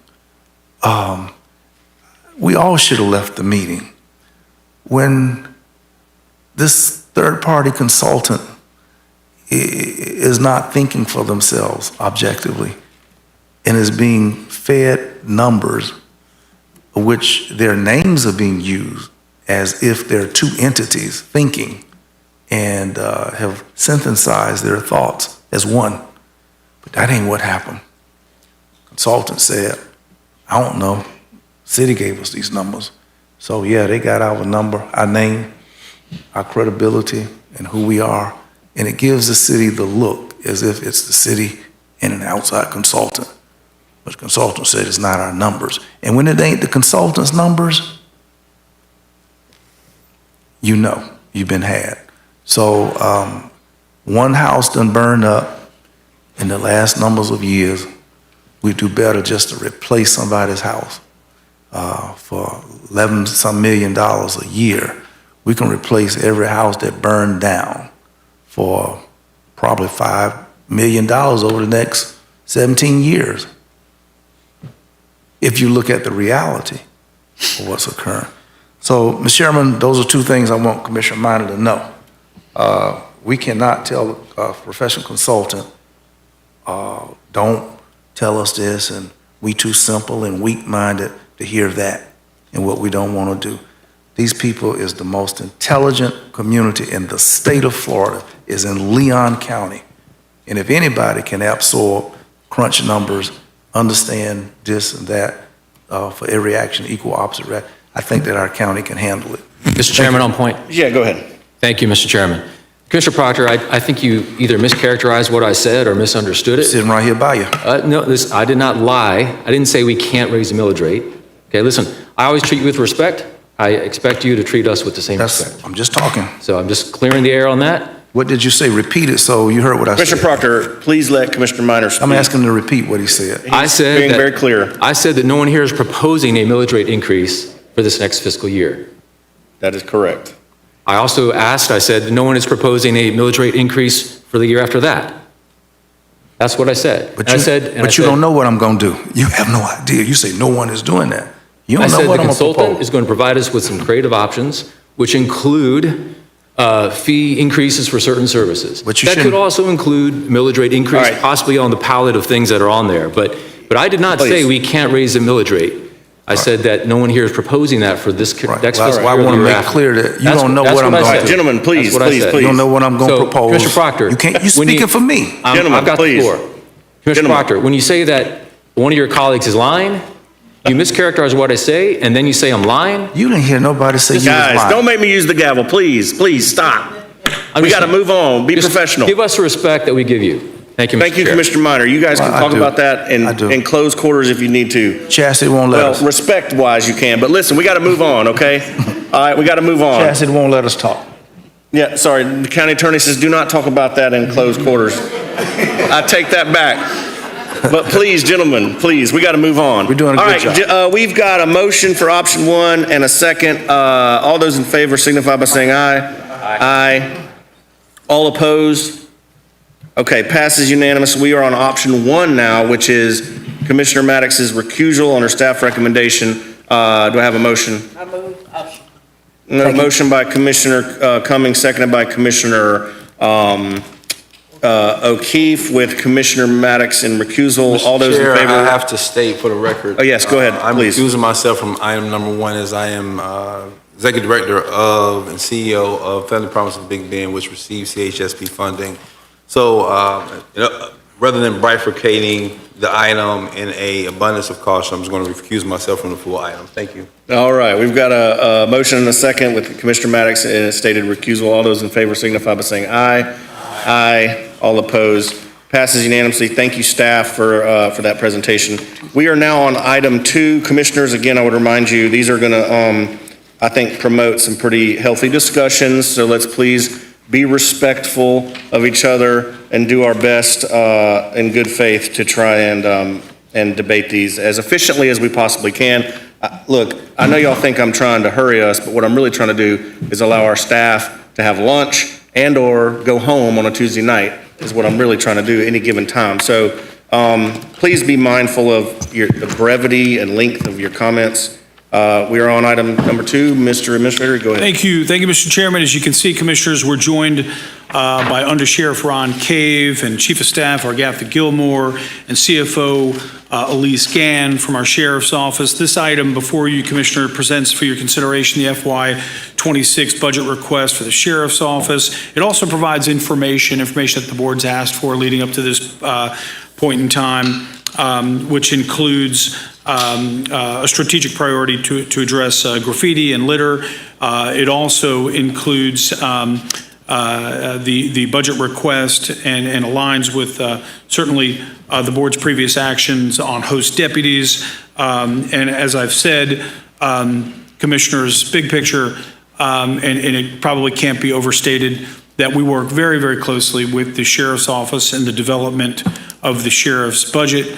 And budget increases are constrained to the smallest level possible without compromising public safety.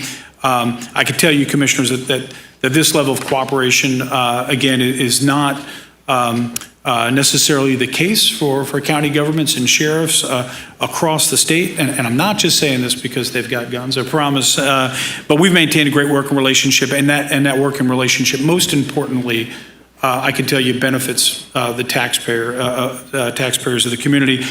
Commissioners, with that, Ken's going to provide an overview of the sheriff's budget, including new positions and funding requests provided in your materials. And with that, I'll hand it off to Ken Morris. Sure, make me take the bullets over here. Yeah.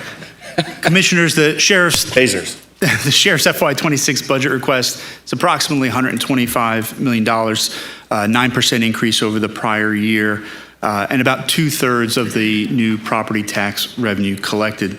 42% of that relates to the county's detention facility.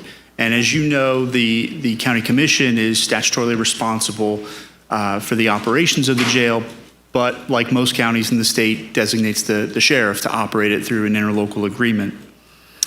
As you'd expect, most of the sheriff's budget is personnel costs, about 80%, 79% on your screen.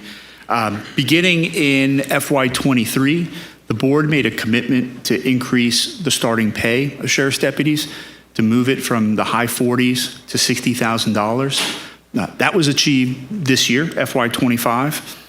Now for FY26, the Sheriff's Office is requesting a slight increase to $62,000 in starting pay following a collective bargaining agreement. And it's always important to keep in mind personnel costs. The sheriff's retirement benefits are different than most county employees. The sworn deputies make up most of their employment in the special risk class. And like all of FRS rates, those are just assigned to us by the legislature. This year it's a 35% increase in the FRS special risk class. So again, a big cost driver in their personnel costs. New position requests this year, Commissioners. Sheriff's requesting 4 deputies for patrol. It's important to note that the last couple of years, as the board was implementing the pay increase to $60,000, the sheriff was really trying to not add positions to the department. In the last 3 years, 1 patrol deputy had been added, but this year requesting 4 new ones. Also requesting 1 host deputy for homeless outreach. This would bring the host unit from 3 to 4 deputies. And the Sheriff's Office is committed to being able to cover more territory, if you will, with outreach programs, targeting parking lots where women and families might stay the night in their cars, doing more outreach to women at homeless shelters and so forth. And finally, Commissioners, another new position, school resource officer. We split those costs with Leon County Schools. So for budgeting purposes, this is a half FTE request, with the schools picking up the other half. I want to take a few minutes to talk about the detention facility, which again is about 42% of the sheriff's budget, as it relates to the detention facility needs assessment that was presented to the board in October. As you recall, the board selected Justice Planners, a national consultant on jail facilities and population management. Justice Planners was tasked with evaluating the county's detention facility, developing forecasts on future populations, and providing recommendations to mitigate the need for expanding the jail. Building a new jail is one of the largest undertakings county governments will have. Hopefully they last 50 years, if not more. Our jail was constructed in 1993. So it was really an assessment of both the physical features of the building, but also the population trends and at what point, if any, are we going to exceed the capacity of the jail. Good news first, Commissioners. Based on the consultant report from Justice Planners, they said we've got about another 25 years left of our current jail. And again, that's both because the building is well maintained, and also because of some of our proactive and aggressive jail population management strategies. Justice Planners just really kept reinforcing how surprised they were that a county of our size had so many programs that were alternatives to incarceration. From GPS monitoring, alcohol monitoring, drug court, mental health court. We implement a lot of programs that are designed to keep nonviolent offenders out of the jail. And with that comes the bad news, almost being a victim of our own success. When you pull all of the nonviolent offenders out of the jail, it leaves a lot of the violent offenders. It leaves a lot of felons. This was something that Justice Planners identified in their final report to us. They also showed us that you see a lot more cases of mental health illness in the jail, driving up inmate medical costs. And this figure on the right side of your screen here shows you just over the past 7 years, how from 2016 to 2023, how the makeup of the jail and the percentage of felons rose from 60% to 76%, again, in just 7 years. Now, I want to be clear, this is not a reflection of crime rates or crime trends. This doesn't mean more felonies are committed. This is just a reflection of who's in the jail on an average day. So again, it's a product of our own success of removing nonviolent offenders so that they can move on with their lives, stay with their families, keep their jobs. So this leads us to one of the findings in the final report. It talked about the way our jail was designed isn't what you would see designed today. we have a very high ratio of inmates. Some of our largest pods have 94 inmates for one detention deputy. So a 94-to-1 ratio. And given the change in makeup and demographics in the jail, they suggested that we had to do something to about cut that in half. Ken, what's the standard? Standard's closer to about half, about 50, 45 to 50. My God. So if we were to build a jail today, that we would build something more along those lines. So rather than go out and just build a new jail, commissioners, we worked with the sheriff's office to identify solutions for this. And in the sheriff's budget, he's requesting to add a second deputy to some of the largest pods in the jail. Right now, the sheriff's also got a lot of vacancies for detention deputies and needs additional overtime funding to support this initiative. Sheriff has also authorized the hiring of part-time employees from other jurisdictions. So people that work in other jails can be employed now with Leon County Sheriff's Office to work in our jail. All of this, again, to support officer safety, detention safety, and safety of the inmates. And again, the final bullet, commissioners, just a reflection of the trends we see. Inmate medical services are going to increase by $800,000, the majority of which is associated with the cost of mental health treatment. With that, commissioners, we just have your options and recommendations here, and we're happy to answer any questions. Again, we've asked the Sheriff's Office to join us today in case you want to dig in a little bit, but happy to turn it over to you. Mr. Vice Chairman? Mr. Vice Chairman, I had queued up and whatnot.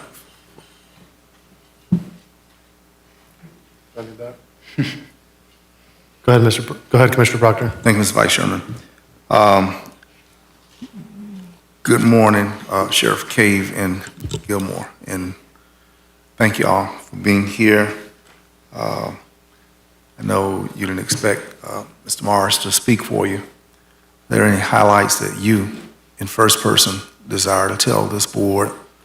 Highlights about the operations, some of your successes, and how do you put success in palatable terms when you're talking about a jail?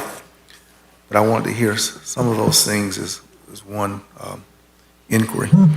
Secondly, I wanted to take exception, while I'm aware the consultant indicated that we have a 25-year length that our jail will stand up and be okay. I disagree with the consultant, and it's almost like the consultant's findings were an effort to smother any little candle, any little flame getting out of control and becoming a big cost for us. I was at the jail last week and continue to not see the optimism of 94 ratio to 1. So when Commissioner Maddox asked, what is the standard? And 45 to 50, which means we're running at 45, we're doubled the standard, which punctures all of the helium out of the balloon with which the consultant said we don't need to do anything for 25 years. I'm trying to reconcile in real time. If the standard is 45 to 50 and we're working 1 to 94, the consultant said everything's okay, just take out the fiddle and fiddle away. Something seems inconsistent. And with respect to my understanding from the Public Safety Council, we crunch and see and look at the jail numbers. Commissioner Proctor, I'm sorry I was out of the room. You were in the queue, so I assume they're done with their presentation and you're ready to make a motion if we're in discussion? We need a motion. We got kind of some options or staff recommendation. We adopt the budget, or staff recommendation, what was it? It's kind of Yeah, there's approve the budget, approve it as amended or board direction, so it's kind of creative there. Okay, so County Attorney, you're saying that I have to make a motion to talk? I'll make the motion for option number one.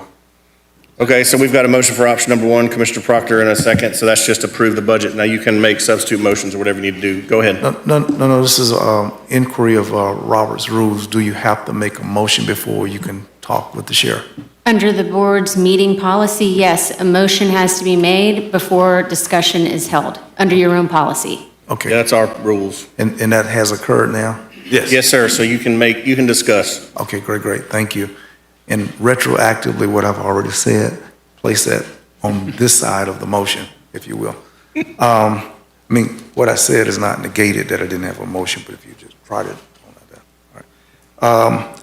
We need a new review at incorporating and servicing what, and you all are here, my understanding that 55% of the population has mental challenges.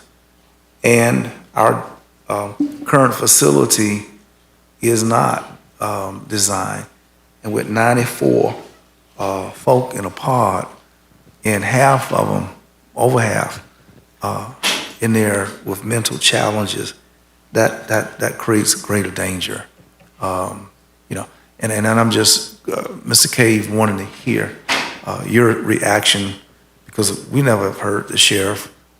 He wrote a report, but we've not heard from y'all with respect to a 25-year projection for a need to modify the facility to meet the challenges of the population that's there.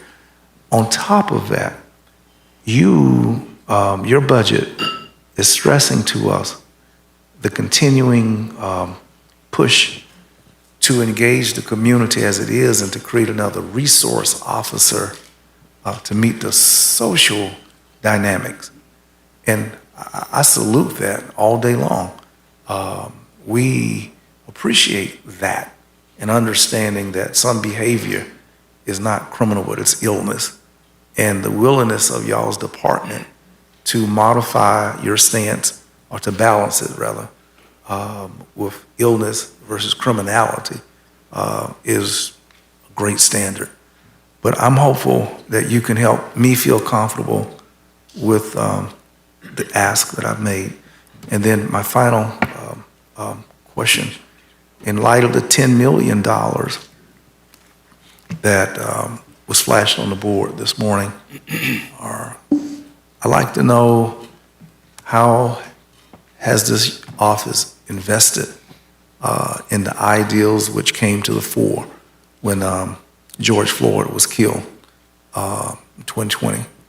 And officer training, community engagement, sensitivity, all of that stuff, the soft skills, cultural, all of those things that one officer living in a diverse community like ours can actually show up and interpret from Basin Street to Killarney Way.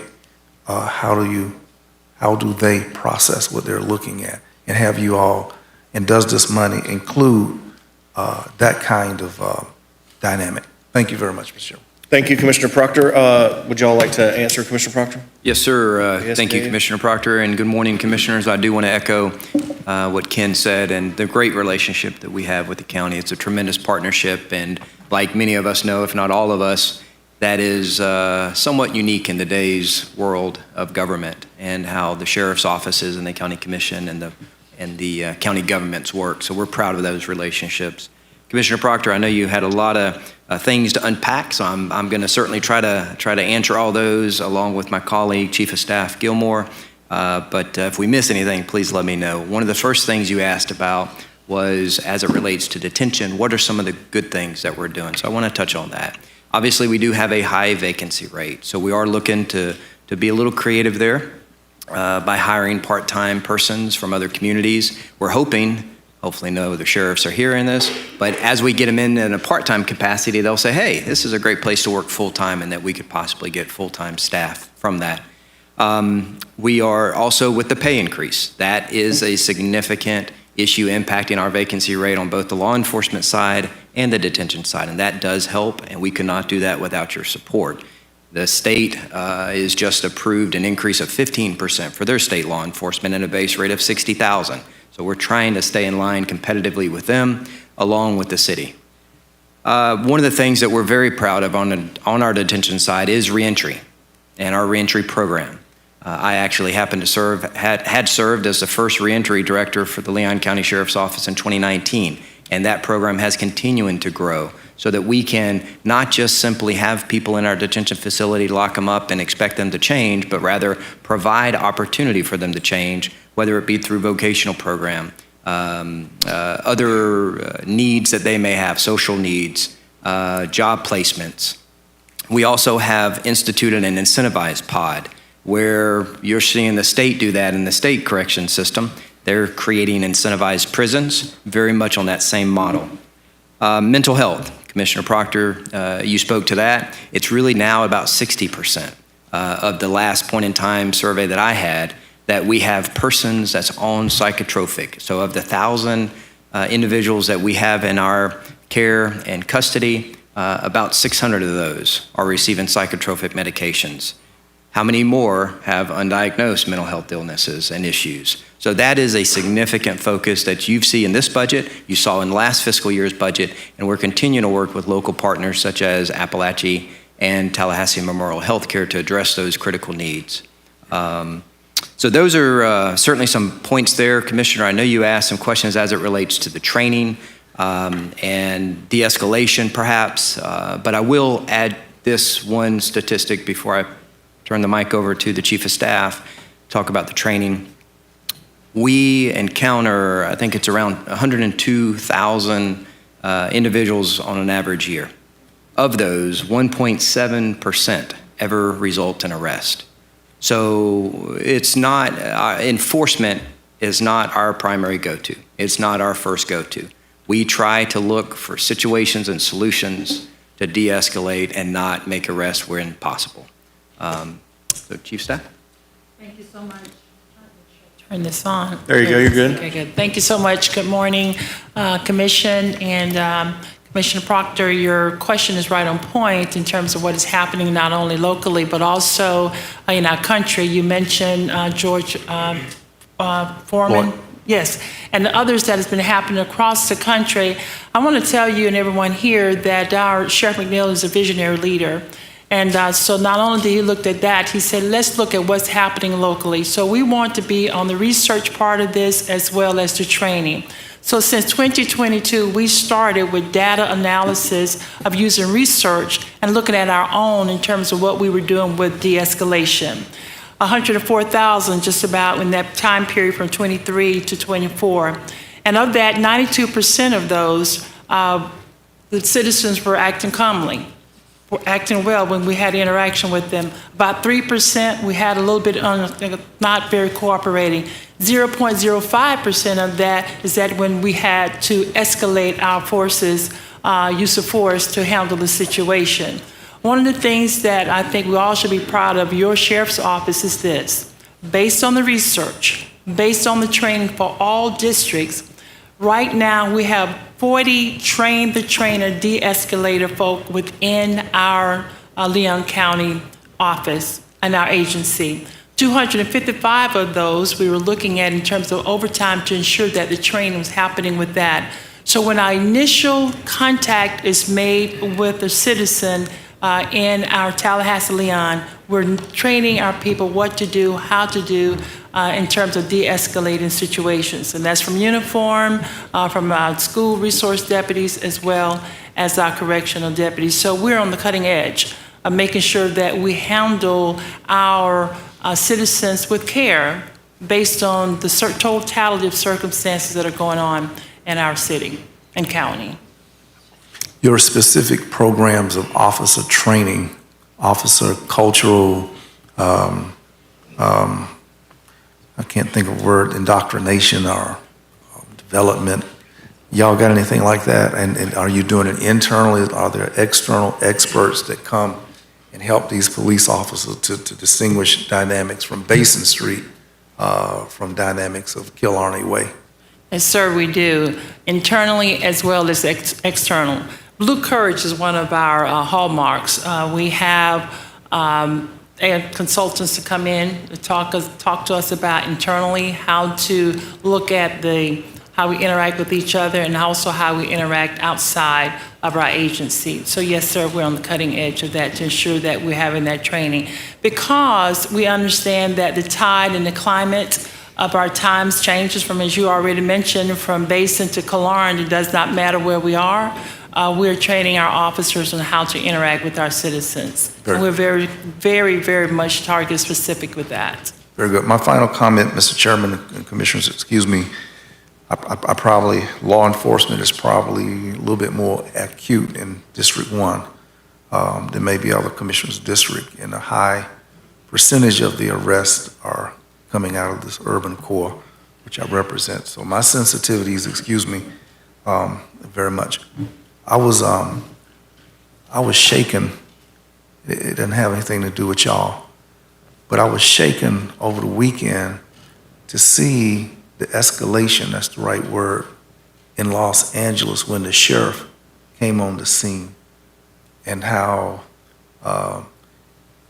toxic the moment was. But I've never seen in Tallahassee our sheriff arrive on scene, and though the the guards have been federalized, I think the LAPD was there, but something about the sheriff coming on that scene. What's y'all relationship with other agencies?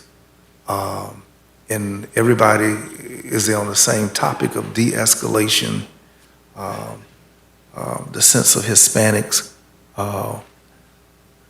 being less than human beings and people, one of the elected officials, which could be any of us, being, well, you saw the film. That was, to me, out of control. But when you all get together in those moments, which here in Florida, I heard a sheriff on YouTube say that he was gonna kill folk if things got violent. Did you hear that? I believe it was Brevard County. And I'm wondering, in District 1, the sheriff pull up and say they're gonna kill somebody before anybody has done anything. That was troubling to me. I am unsettled because if killing gonna get done, I just have I feel like an African-American mother whose 16-year-old son is out in the car after 9 p.m. I get nervous. Talk a little bit, explain to us how you may be different from Los Angeles or Brevard County, Florida. I think one of the things that we should be very proud of is that our sheriff came not only from Mississippi, but from Chicago. And he experienced a lot of the things that you've already mentioned here in this setting about what he went through from youth all the way through adult. And so because of that background and because of what he experienced, he wanted to make sure that the culture of Leon County Sheriff's Office and the way we're trained and the way that we're sensitized to cultural issues and things that are happening throughout the country, that we're well equipped. You also do know that our sheriff was one of the president of the International Association of Chiefs of Police. We got an opportunity to present our de-escalation training and research during that time. Excuse me, that means over 30,000 law enforcement executives were privy to what we were doing in Leon County Sheriff's Office. Therefore, making this an international research and training in terms of what we're doing with de-escalation. And because of that, we understand that our leader, not only our leader, but those who are on the street that are patrolling and those who are in these settings, we understand the cultural sensitivity. We understand that when we arrive on the scene, that people are all citizens and we would treat them with respect and dignity. At the same time, we're going to make sure that our deputies and our officers are safe, and that when we have to encounter violence, we do know how to ensure that we go with whatever's been given to us at the time. If we need to escalate what we're doing, we will do that. But we don't go there with the mindset that we're going to just take charge. And as you already heard on the Sheriff Kate mentioned, that we're not always trying to just put folk in jail, in an detention facility rather. We're trying to make sure that we're there to help. And so our sensitivity is already there, and that we look at what others are doing and we bring it home, dissect it, and see what it is that we can learn and take away from those incidents. I'm very relieved to hear that, because I know Commissioner Minor was out this Saturday, I believe I saw news, and, exercising First Amendment right. But I'm glad I was not the governor, of the state, but to have one of our sheriffs to make a brazen comment that you're going to be graveyard dead. That was a peculiar statement, but I'm glad today to hear you and Under Sheriff Cave calm our concerns. We give great respect to those in green, we do, but we're alarmed when we hear, and there's no pushback. The governor didn't say nothing, didn't get suspended, didn't get called to the office, nothing. So I appreciate what you all are saying, and our citizens needed to hear exactly what you've said. Thank you, Mr. Chairman. Thank you, Commissioner Proctor. I've got Commissioner Maddox, then Commissioner O'Keefe. Thank you. The ratio issue is it's not an issue of the detention center and the facility itself. It's an issue of staffing. Am I correct in that? Ken has to turn it off. Thank you, Ken. You see the partnership right at work here. Commissioner Maddox, so what happened when the jail, because it was called a jail back then, was built? It was built to a 1 to 42 approximate standard in each pod. Due to the increase in population over the years, additional beds were added to the pods. So that's where the additional pod increase in population occurred. Now, does the staffing allocation have an impact? Absolutely, which is why we are now proposing to try to get in the highest population pods an additional deputy. Now, we can't hire them right off the bat, so as we try to hire additional staffing, and hopefully with this pay increase, that will happen, and we can reduce the overtime costs, thereby assigning to full-time staff members. So the 25 years on the facility is not an indication of anything as it relates to the 1 to 94 that we're experiencing instead of the 1 to 50 ratio that we're talking about? Right. I mean, obviously, as county staff has indicated, if you all were to build a new detention facility today, it would be built very differently. It'd probably be focused on specialty populations such as mental health. It would, so it would be built differently than it's built today. Also, we are a direct observation facility versus an indirect, which requires significantly more staffing. 100,000 encounters, I think you said 1.7% arrest, is that correct? You said? Yes, yeah, for the Leon County Sheriff's Office. Right. Annually, there's about 11,000 arrests Right. that occur in Leon County, and that's booked into the Leon County Detention Facility. That does speak to all our diversion programs. I wanted to Yeah. thank you all for your forward thinking on that. When we're looking at the felons versus other offenders that are in the jail, I think that's what you want, is that you would like to have those who have more serious charges in our jails, which allow those, like you said, Ron, those who are less violent offenders to be able to go on with their lives and be with their families and be in their jobs. Talked about diversion programs, the vacancy rate. You talked about, are we the lowest of the three that you talked about when you talked about the state and the city when it comes to our salaries? So the state is kind of funny now you're relating to detention or corrections, right? Yes. Yeah, the state's kind of funny because, most of their prisons are in rural settings. So some vacancy rates are higher, like I know in Franklin County, they're offering certified staff to go down to Franklin County having I believe it's a $5,000 or $8,000 bonus, and you get free housing, and so they can get a little bit more creative. But our vacancy rates are very consistent on the detention side as it relates to other sheriffs around the state. I guess I was talking about in terms of salary, are we the lowest? No. In fact, with this increase that you all approved that went into effect this year, we're actually higher than they are, than they be in the state. So we are very competitive. One of the hesitancies, and back in the mid-'90s, I worked in a state prison for 2 years. It is a very different setting, working in a county facility than a state prison. One of the differences, obviously, the ratio. You're going to have more staff to detainee ratio in a state prison than you do at a county facility. The population at a prison is generally more stable in the sense that they've been sentenced, they've recognized they'll be there for a period of time, versus in the county facility, you're an influx. You're usually not sentenced unless, less than a year. So the temperament's a little different. So it's hard to get people that's worked in that state environment into the county environment because it is a very different environment. Maybe like a year ago, we had a conversation with the sheriff, I think the state attorney and the public defender about our capacity and occupancy at the jail. Mm-hmm. And one of the things we talked about is how long it's taking people to get through the system to get to court, they get sentenced. Are we seeing better? Are we doing better with that, or is that still about the same?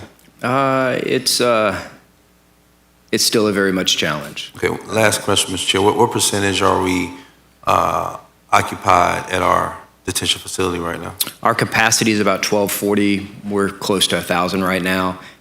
In the summer, we always anticipate an increase in population. So how's it comparing to our prior years when we were having this discussion about how we lowered the capacity? Fairly consistent. And we've also reached out to other sheriffs in the area. We're trying to house our juvenile population at Jefferson County Sheriff's Office right now because of their very special population needs that they have. And if, say, we have 9 or 12 juveniles, well, that's going to take up an entire pod because you can't have adult offenders in there. So we've got some good relationships. We've tried to get creative in some of our approaches. What percentage of our occupancy has mental health issues? About 60%. That's receiving psychotropics. What percentage of that 60% probably should be in a mental health facility versus being in our jail, in our detention center? Very much significant there. And we've looked at that in the past and saw the rate of, for example, Chattahoochee, and the decrease in persons that's gone to long-term treatment. Sheriff McNeil runs the largest mental health facility in this region. I think we all know that. And that's the system that we're within right now. All 60% are medicated? I'm sorry? All 60% are medicated while in our facility? I don't have that exact figure in front of me, but to your point on that, I've got something I want to talk about with the local bill that the sheriff ran this session. A high percentage is, but one of the things that the sheriff did is recognize that the cost relating to inmate health care was ever rising, as we saw in the budget. And so we sought a local bill, and the governor just signed it about 2 weeks ago. That's going to cap the percentage of outside providers. They cannot go above 110% of Medicaid. Previously, they were charging whatever they wanted to. So it was a cost control measure that the sheriff was proactive in addressing, and we sought a local bill through our local delegation. Thank you, Mr. Chair. I will support the motion on the floor. Thank you. Yes, sir. You are the maker of the motion. I've got Commissioner O'Keefe, then Commissioner Cummings, and Commissioner Caban. Commissioner O'Keefe? Thank you, Mr. Chair. First, I want to thank you for the good working relationship you have. It's been said before, but I know that from my briefings with Rashonda and Vince that you work together on this budget throughout the year. While I have you, I also want to thank you as a law enforcement agency for setting a standard, a very high standard in transparency. There's a saying that's often said, one bad apple spoils the whole bunch. And repeatedly, not too repeatedly, but I'll see one of your press releases that says a deputy has acted out of policy, I describe it as treating citizens or detainees with less than the humanity that your standard is, and we are disciplining or referring to charges, and that is how the community builds trust in you, and that's how you make work easier and better and safer for your deputies that uphold that high standard and for the citizens. So I want to thank you for that before I dig into your budget. So this 9% increase, generally speaking, how does that compare to other sheriffs around the county sheriffs around the state? The increase? Yeah. I'm not sure to the exact. I don't know if county staff, I suspect they've probably analyzed that to see the percentage increase. Depending on what Under Sheriff Cave said, we can also turn the mic off. That not only does Ken help turn it off. No, but I will say they come in better than most. And I'll tell you, part of that is due to some of what we discussed in your budget briefings, which is we try to constrain growth by the general growth in property taxes. And other counties use a similar type of measure when they do that. Other counties, however, regularly have double-digit growth. And so these folks really follow the same budget discipline that we do in trying to constrain those resources. So that's kind of a simple way to look at it. Excellent. And this request has 4 new items to it. Can you tell me, are there other items that you do need, but you've held back from requesting this year to try to minimize budget increases? Oh, turn the mic off. So we work in great partnership with the county, and this is going to sound like a fluff answer, but it's not. They get us to the point where we need to be as it relates to FTE costs. We get creative in some of our funding approaches. I'll give you a quick example, and it goes along with what you said about transparency, is body-worn cameras. We don't have body-worn cameras in our detention facility except for 2 or 3 areas. We're doing an expansion to include body-worn cameras throughout the entire facility. Probably one of the first in the state to do so. That's important to us to do. Elise and her team was able to find some grants. I hear you on the grants, but it's an initial appropriation for some grants to get it there. So we try to get creative with it. But I believe the proposal that we have, that the sheriff has submitted, is in line with what we need as an organization to provide world-class services to our county. Okay. And I'll go back to my other comment. I forgot to say the most important thing. We see other places, we find out about misbehavior, out-of-policy behavior from the news, or citizens having to become activists to figure it out. We don't see that. We see it from your disclosures, and I want to emphasize, again, thank you for that and recognize that. I am also happy to support, I'm usually not happy to support budget increases, and especially when it doesn't house people or put more food on the table, but I am pleased to see and happy to support the increase to get more deputies in pods. When I was in the county detention center on a tour, with you, I got away from you for a little bit so I can get real answers from some of the deputies. Did y'all let him out? I was with him. He was there. He followed me out. And Commissioner Proctor, if you could represent me in any future cases, I would appreciate it. But the one thing I heard was 2 things. What they want to be able to stay there where they're like is pay and more deputies to be safe in the pods. Yep. And that is safer for the people who are detained there too. Yes. So yep. I'm happy to support that. I appreciate it. Again, it's just makes my job easier because how well you do your job. Thank you. Sir. Is that it, Commissioner O'Keefe? I think Vince just had to wipe a tear from his eye. He was so Commissioner Cummings, you're recognized. Thank you, Mr. Chair. I want to, of course, as usual, thank staff and the county administrator, Ms. Morris, Ms. Bradley, for working with the sheriff. I know what you all have presented to us for review is I guess, the bottom of the iceberg. I know the tip of the iceberg is what you guys started with, and I appreciate your working relationship with Deputy Sheriff Ron Cave and, of course, Deputy Sheriff Gilmore, and, of course, their accountants and their budget director to arrive at what we have today. I know it's been hard work, and so I'm reluctant to get into the weeds of it because I know it's been a lot of give and take. But in looking at the budget, in light of the economic uncertainty that we all recognize, I certainly do not want to be a commissioner that would compromise public safety. And of course, we depend on you guys to provide that safety for us, not just for us, but for all the citizens here in Leon County.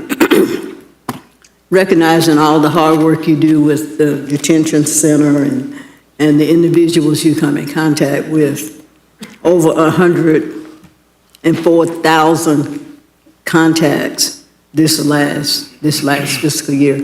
Now, were some of those contacts, was it recidivism, or was it new contacts?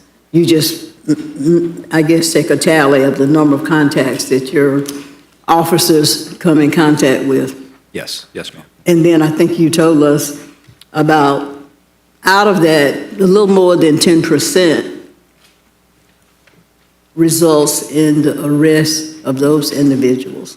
Well, so it's 1.76% by the Leon County Sheriff's Office. The 10% number I think you're getting to is a total number of arrestees that come into the Leon County Detention Facility, which includes Tallahassee Police Department, Oh, I see.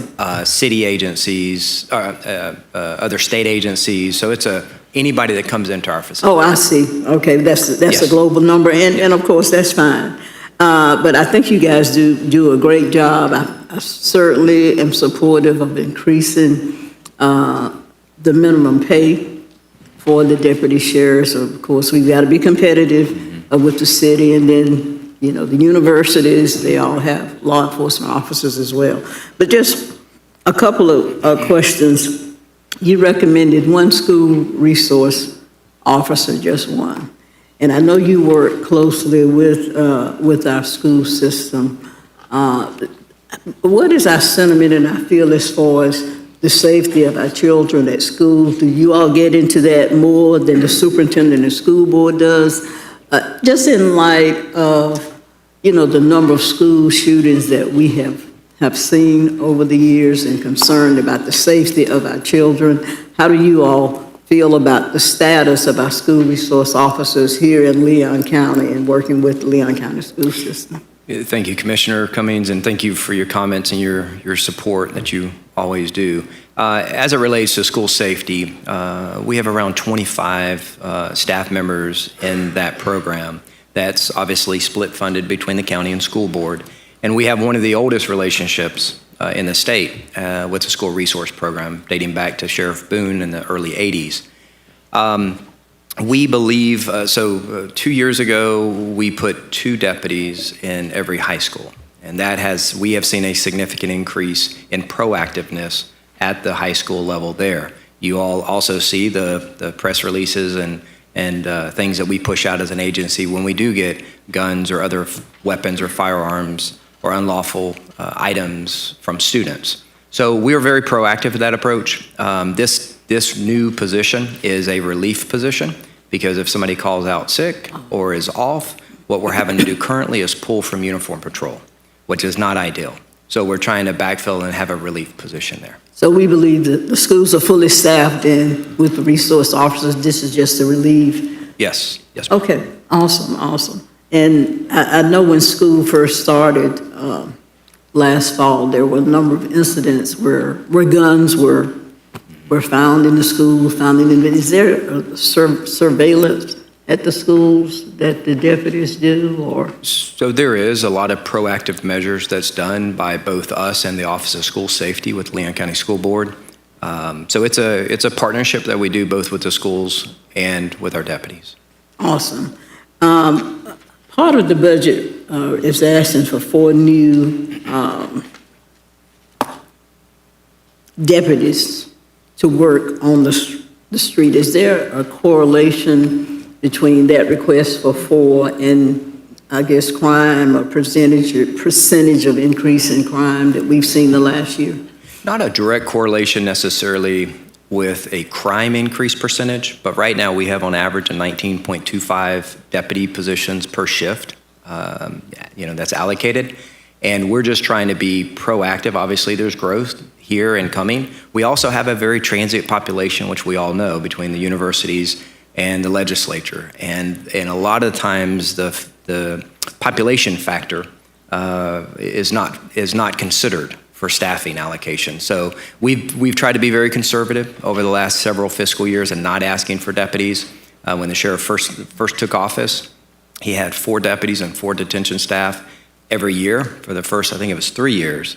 And we slowed down trying to get our pay up. So now we're just trying to, again, be proactive in our approach to, Okay, awesome. And I certainly appreciate the fact that the sheriff is proactive with the inmates, recognizing that many of them do suffer from mental health issues. I recognize the increase to provide those type medical treatment and services for the inmates. But my last area that I'm very excited about, and I just want to ask you a couple of questions about, is you requested 1 new host sheriff. That we've in the past approved 3. So this would be 4 host sheriffs to deal specifically with homelessness. And one of the things that we discussed a couple of months ago here in the commission meeting is the possibility of an additional host sheriff to address specifically homeless women and girls. We recognize that there are just some issues that women and girls on the street face that men just quite frankly do not face. They are more susceptible to being sexually harassed, more susceptible to being human trafficked. And to be honest with you, I can't even imagine this, but we all know that on a monthly basis, women and girls encounter certain issues, and I can't imagine how they deal from a hygienic standpoint, from a hygiene standpoint, how they deal with that on a monthly basis, being homeless and being on the street. So one of the things that I wanted to do in conjunction with support from the commission is to have a host sheriff dedicated specifically to homeless women and girls with the ultimate goal of finding them permanent residents, getting them off the street, recognizing their vulnerability. So in requesting this additional host sheriff, do you envision, or is there a plan, a recommendation specifically for that host sheriff or any of the other host sheriffs on a percentage basis to deal specifically with homeless women and girls? Yes, ma'am. Yes, Commissioner. This position, and I must say, we currently work in those spaces now. So we do address the needs of the vulnerable population within that vulnerable population. Unfortunately, there's subsets within it, and the women and children are significantly more vulnerable in that. We work very closely with Shinkton and his team to these efforts. But this additional position, we will be doing some very specific and targeted support services, working with Big Bend Continuum of Care and other community partners to address the needs as it relates to homeless population and more specifically women and children. Okay, and do you envision at some point perhaps giving a report to the county, just from a statistical standpoint, women and girls encountered over a certain period of time, those that are moved from being homeless, living in cars, to, permanent residences, and I know that there are many nonprofits in Leon County that work specifically with women and girls. But at some point, I would like to, to have a report given to us on the progress that's being made. Yes, ma'am. And one of the things that the sheriff charged us with doing recently was reaching out to the commission on women and girls and making sure that we align some of our partnerships as it relates to the Council on the Status of Men and Boys with them, and making sure that we're not having any gap in services. But yes, we would be happy to provide updates later in the year as to this, statistics, overall homeless population served, as well as women and girls and children and all. And finally, do we have a number, or do you know the number that we have dealt with perhaps over the last year of women and girls that are encountering homelessness, that are homeless on the street? We do, and I sent it to the county, and I think they're pulling it right now. As 75, that's right. 75. 75? Yes. Okay, do we see that as a workable number to just totally alleviate that particular number and get those women and girls off the street, recognizing their vulnerability? Well, I think with the homeless population in general, striving to meet them where they are and provide the social service that's needed is going to be unique, more individually based. I can tell you, Chief of Staff Gilmore and I both serve on the board of directors for the Kearney Center, so we recognize a lot of the needs in the community, and we try to address that and bring that back to the agency to see what's down at Kearney, what's being provided, and where the needs exist, both for the homeless and the unsheltered. Thank you, Sheriff Cave, for that information. Mr. Chair, of course, I will be supporting the sheriff's budget. Thank you all for all that you do to keep us safe, keep us confident in our everyday lives. And I know the citizens of Leon County appreciate all that you do. Thank you. Thank you, Mr. Chair. Thank you, Commissioner Cummings. Mr. Vice Chair. Thank you, Mr. Chair. First off, I just want to say, Ron, and I really do appreciate not only the sheriff's relationship with the county, but particularly in our office. And I'm very thankful for the initiatives that you guys have taken over the last year with the Apalachicola Forestry deputy position. I'm hearing great community feedback from our residents out in Fort Braden. Additionally, the operation you guys did to address illegal gambling. I loved seeing that initiative, and most of those took place in District 2. And so I love the working relationship that I'm seeing, and I love the fact that we can talk if there's an issue with our constituents. I know that you guys will work with them directly, and we really do appreciate that. With that being said, I think there are some areas of improvement. I think that I fully intend to support this budget. I think more visibility on Pensacola Street, particularly with the host deputies, and then along Highway 20 and Woodville Highway, efforts to address, reckless driving and speeding along those corridors, particularly with the Fort Braden School, Woodville K through 8. We know those are dangerous roadways, and so I know you guys will be on top of it, and I appreciate our relationship. I do have a couple questions, just, to bring my, I guess, history up to date.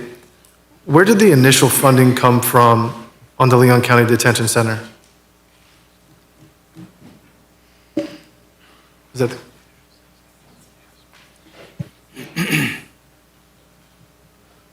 Yes, it is. It was the initial, the construction, or the early 90s construction, I should say, was sales tax funded. the Blueprint sales tax? Well, prior to it being Blueprint, same source. We didn't call it Blueprint there, but same source. It was the local government infrastructure surtax, same source. And did the county impose any additional fees on residents for that, or just purely come from the sales tax? My recollection was, and I was on the tail end of that construction, was that there was general revenue and dedicated sales tax in the mix. Okay, great. So there was no additional fees? No. Okay. Ron, where do we think that the majority of our inmates in the detention facility, do they come from within city limits or the unincorporated? We could run the report, but I'd be hesitant to give you a percentage off the top. I'd I'd have to look at that. Does the county provide the sole? I'm sorry, Commissioner, I was just saying, if you go by arrests, TPD does the majority of arrests, probably north of 65%. Okay. So it's a fair assumption that, That those would come within city limits? yeah. Okay. Whether Perhaps. people live there, they're at work, or they're commuting. But we just- also see a Yeah. fair percentage of persons that come in from out of county that true. get arrested, and which is why we have our Deputies Without Borders program working with other sheriffs. So kind of hard to say exact, but we could probably run a report on that. And the Leon County millage rate is the sole funding for the detention center, right? There's no buy-in from the city millage rate or the city commission. There's no buy-in to help fund or subsidize the Leon County detention facility? That's correct. Okay.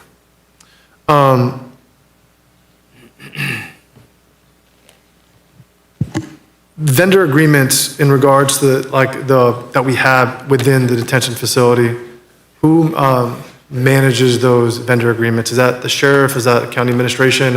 I know some come to us depending what it is, but the day-to-day vendor agreements, where do those go to? Yeah, for the vast majority of them, they're managed by our office and through, Chief Financial Officer Dan. Okay. Her team. And we're doing a good job just being firm with them on fiscally responsible when they come with increases. I've seen in other counties that there's increases on food costs with different contracts, and Yep. so we're pushing back. Oh, absolutely. In fact, we're going to be doing some RFPs very soon to that extent, to probably inmate telephone services, inmate medical services, and probably inmate food services, because those are really the biggest ones. We've also had some discussions with other local healthcare providers to see if we can get better services and better Sure. cost. And we're in preliminary discussions, so I don't want to get too far ahead of that, but we are striving to see how we can save money. Okay. Just great. to add on to that, Commissioner, we've also just recently took on more in-house facilities work at the jail, which is also a big efficiency measure. Okay, great. Listen, county administration, Ron, I appreciate the work and collaboration you guys are doing.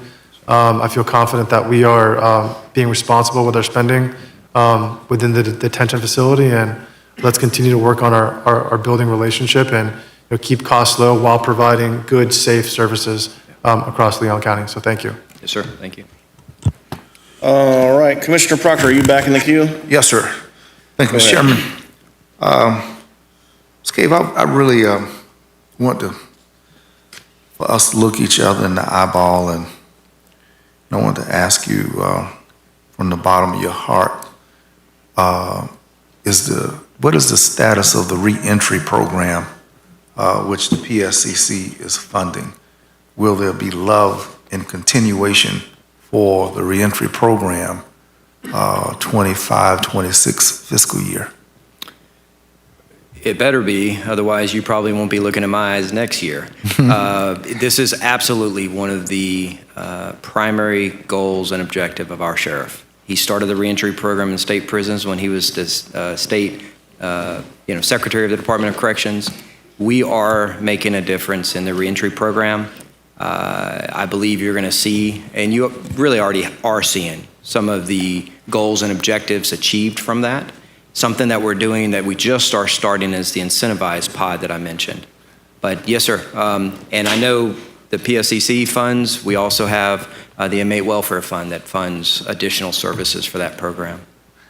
I would love if we could share, before we vote, a final vote on the budget for next year, y'all's office sharing with this commission the effectiveness of the reentry program.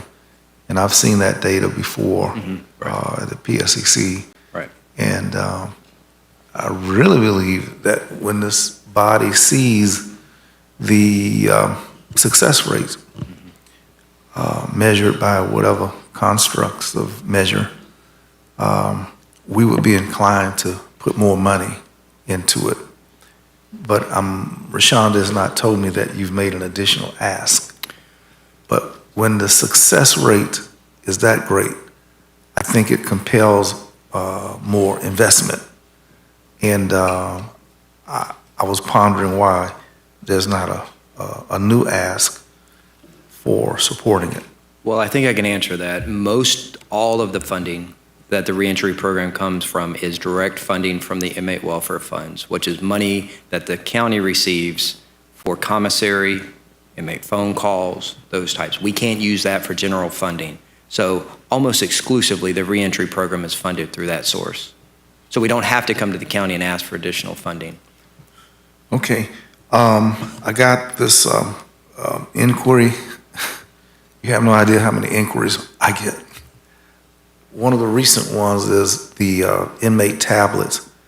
And I was told the policy of tablet availability is taken from those who are placed in lockdown. And is that a reality, and kind of what drives the train if it is a policy? So what we were finding was we had in the neighborhood of 70 individuals in some type of individual cell, meaning protective custody, disciplinary confinement, some type of individual cell setting. Most of those were individuals that came to us and said, I want to go in protective confinement. Well, what was happening was we were running out of space. And they had the tablets, and they had, basically the same provided services that they would have in general population. So when we told them that we were going to be changing the policy, and we told the individuals ahead of time that we're changing the policy, and if you're in the individual cells and you're in a protective custody or other type of individual cell, your tablet would no longer be issued to you. Now, you'd still have communication, but it wouldn't be a 24-hour tablet assigned. We had about 40 people voluntarily leave, meaning they wanted to go back in the general population.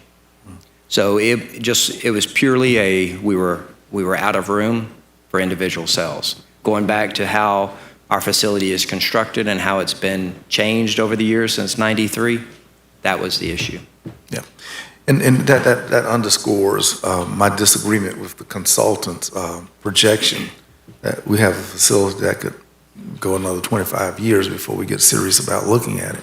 I disagree with that, and for the years that this board has funneled me to serve on the Public Safety Council, I probably toured the jail more times than I imagine any commissioner before, as commissioner.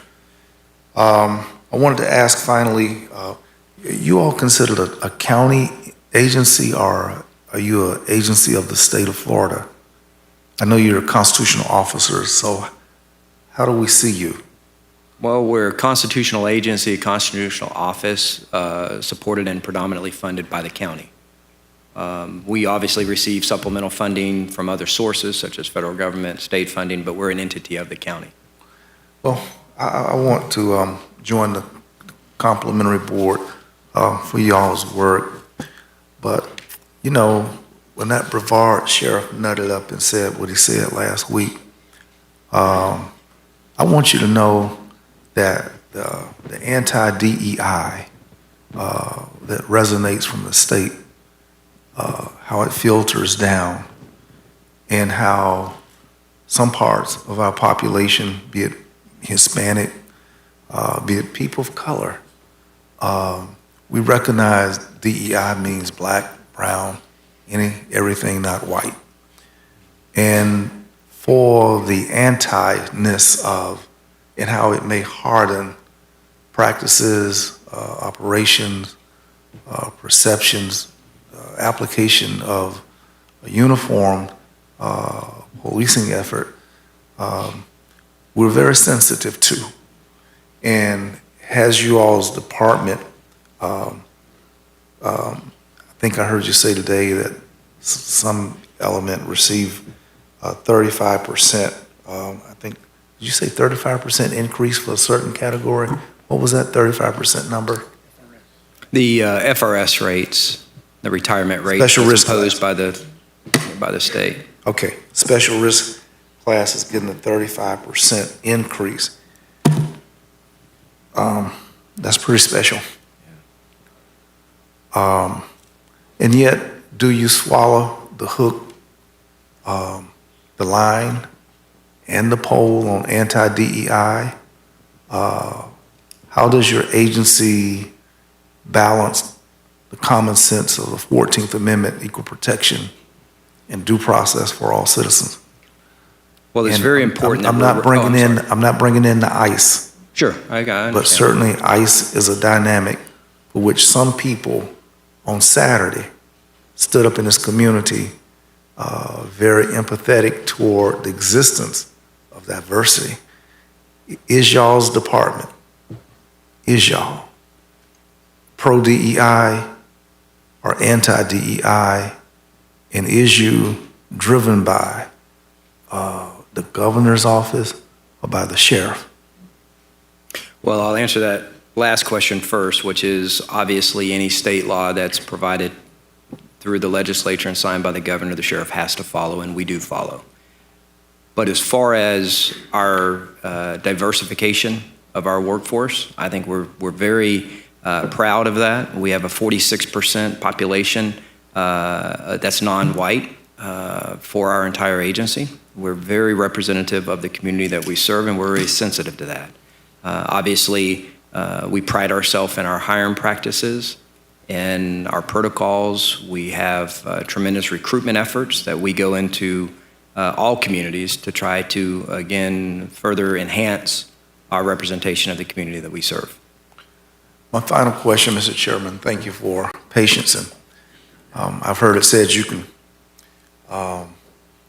call me, but don't call me late for lunch. And it's approaching that hour. What are you looking for in a sheriff's deputy?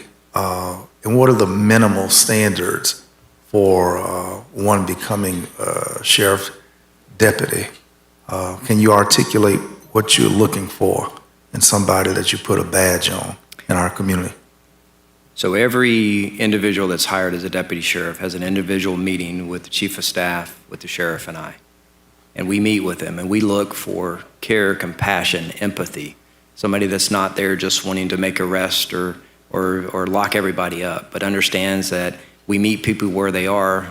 We're interacting with these persons and oftentimes the worst day of their life.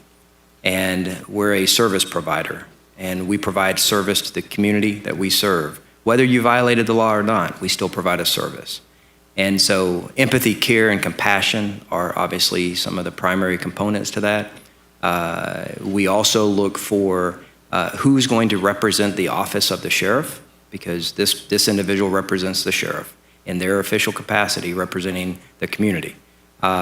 As far as qualifications go, we at one time did require a 2-year degree or 60 hours. We've had to scale that back due to some of the recruitment challenges. But we are doing better with recruitment today. So that may go up in the future, but currently it's a high school diploma or GED. And then obviously you have to become a certified law enforcement officer. Okay. I really want to encourage the limits of a mere high school diploma is insufficient ingredients and baseline exposure for a deputy to meet the broad and complex society of which is the social matrix of Leon County. Yeah. And this is why I encourage the continuing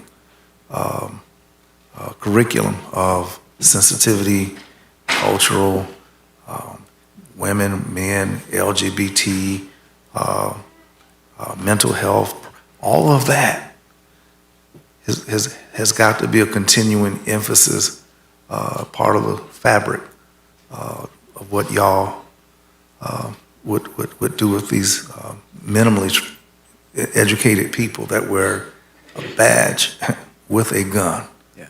tall responsibility. No, yes, sir, Commissioner. We recognize Chief of Staff and I both are adjunct professors, so we're very strong advocates of advanced education. And in fact, we both do recruitment in our classes.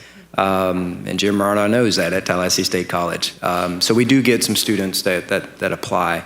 And we encourage you, if you do come in with a high school diploma, to advance your education and for promotional opportunities that you get a college education. But with some of the recruitment challenge that we faced over the last few years, we had to scale back that, as did most all law enforcement agencies. But the sheriff may decide to raise that back up as our vacancy levels lower. Well, I just want to thank both you and Chief of Staff Gilmore, Mr. Cave. I've always encountered and interacted with you all. And I know I've never told you to your face these words, and sometimes the things positive we don't say, but in front of all these people, my colleagues, you all have always interacted with class, dignity, responsibility, diligence, in receiving the calls from me and Rachel. I know you know, and sometimes it's like, I gotta call y'all, but I gotta call y'all because that's what we're here for. Get. But you guys are always top notch, and get the speed with which you respond to our calls, very appreciated. And the angst of our community, when we get certain calls, the urgency of citizens, it's just so wearisome on their souls and spirits. But you all always receive us. And I want to thank you on the behalf of me and my aide when we have to interact in the interest of the public. Thank you very much, Mr. Chairman. I know you want us to get to lunch, and that's why I stopped it right there. We're not breaking, Commissioner Proctor. We're going to hammer through, buddy. Commissioner Cummings, you back in the... Just real brief, Mr. Chair. I just want the deputies to know, of course, over the years, I've had the unfortunate opportunity to visit the detention facility many times because I had clients that were incarcerated. But during those times, staff has always been professional, polite, accommodating, and most recently, I had the opportunity of a tour of the detention facility. So I just want to give a shout out to Deputy Google. He gave us the tour through the entire facility, and I appreciate him and appreciate the opportunity that you all allowed us to visit that facility and look at some of the strengths and the weaknesses of it. So thank you so much. Absolutely. And just let him know we appreciate him. I made a note, and he's called me earlier, so I'll call him after I get done here. Thank you. Thank you. Thank you, Mr. Chair. Thank you, Commissioner Cummings, and I will close this out. I'm only going to talk for 25 minutes. I just want to, I have never not supported the sheriff's budget, and I don't intend to start that now.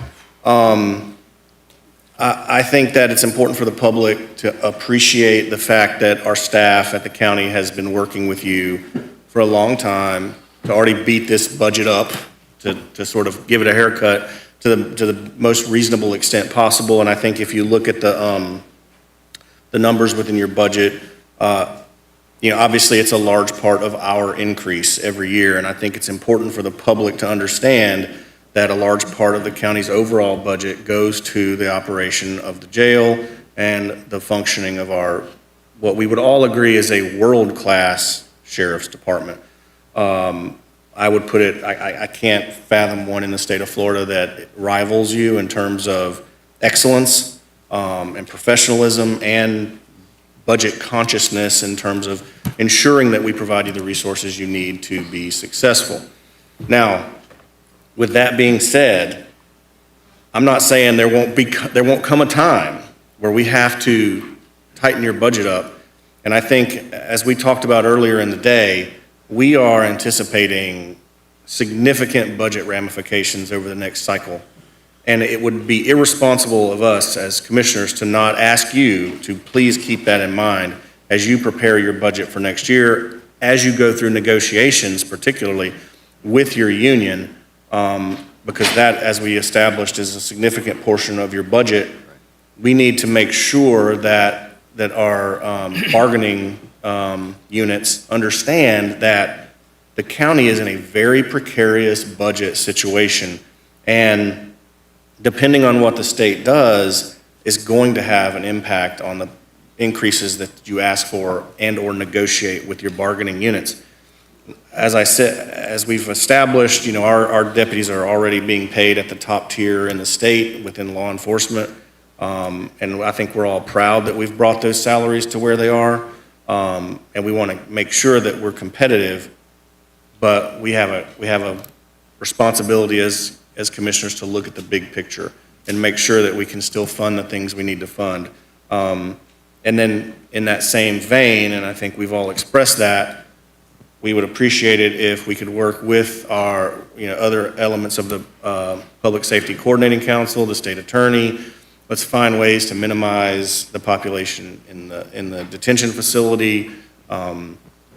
Let's just continue to do what I know you're already doing in terms of trying to be as fiscally tight as you can be while also providing outstanding world-class service.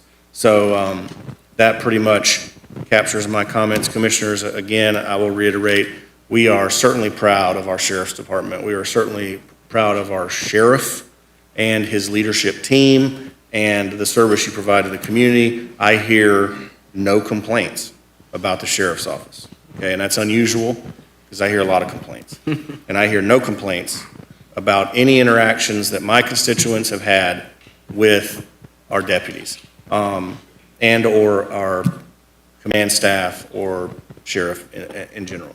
So thank you guys so much. We will, with that being said, we've got a motion from Commissioner Maddox and a second from Commissioner, was it Cummings? Do you remember?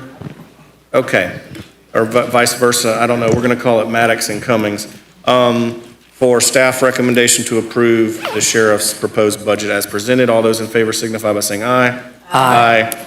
Passes unanimously. Thank you for your time, and we will move on to the next item, Mr. Administrator. Mr. Chairman, we'll pick up steam here. I promise you. We've got item number 3, which is your consideration of the affordable housing gap financing.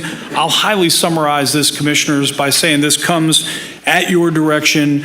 It reflects the long-term commitment that this board has had in affordable housing, in particular gap financing, and builds on the success in particular that we've had recently. Move approval. Okay, we have we have options. Move approval? Approve, so option 1 Yes. and option 2? Yes. Okay. I was even going to offer to forego with the presentation, but you beat me to it. Yeah, Commissioner Maddox is hammering on now. Yeah. So we've got a motion for staff recommendation option 1 and option 2. I'm sorry, not staff recommendation, just options 1 and 2 to approve the allocation of $250,000 and adopt the resolution. And a second from Commissioner Caban. Commissioner Maddox, Commissioner Maddox, Commissioner O'Keefe's ahead of you. Okay. Commissioner Maddox, go for it. Thank you. I just wanted to recognize the folks from Cajun that's in the audience. Thank you so much for working with us, having the faith that we would get this done. Want to thank staff for finding the revenues. Looking forward to the blueprint item that's going to help us add to this. This is $500,000 to go to affordable housing, and I know this is where our Cajun folks were always trying to get to. So it's exciting to be able to sit here today and say we did it. We're just hoping, again, that we can get some partnership from across the street, but we did our part, and I'm proud of that. And thank this board for walking with us on this, as I know this is a decision that we had to make, and we pushed staff to find this money, and that's exactly what you did. I know some of it's coming from Shinkton, from our dollars, from our SHIP dollars. The only question I had about that is, with what's going on at the state, this is something that we're trying to do recurring, Shinkton.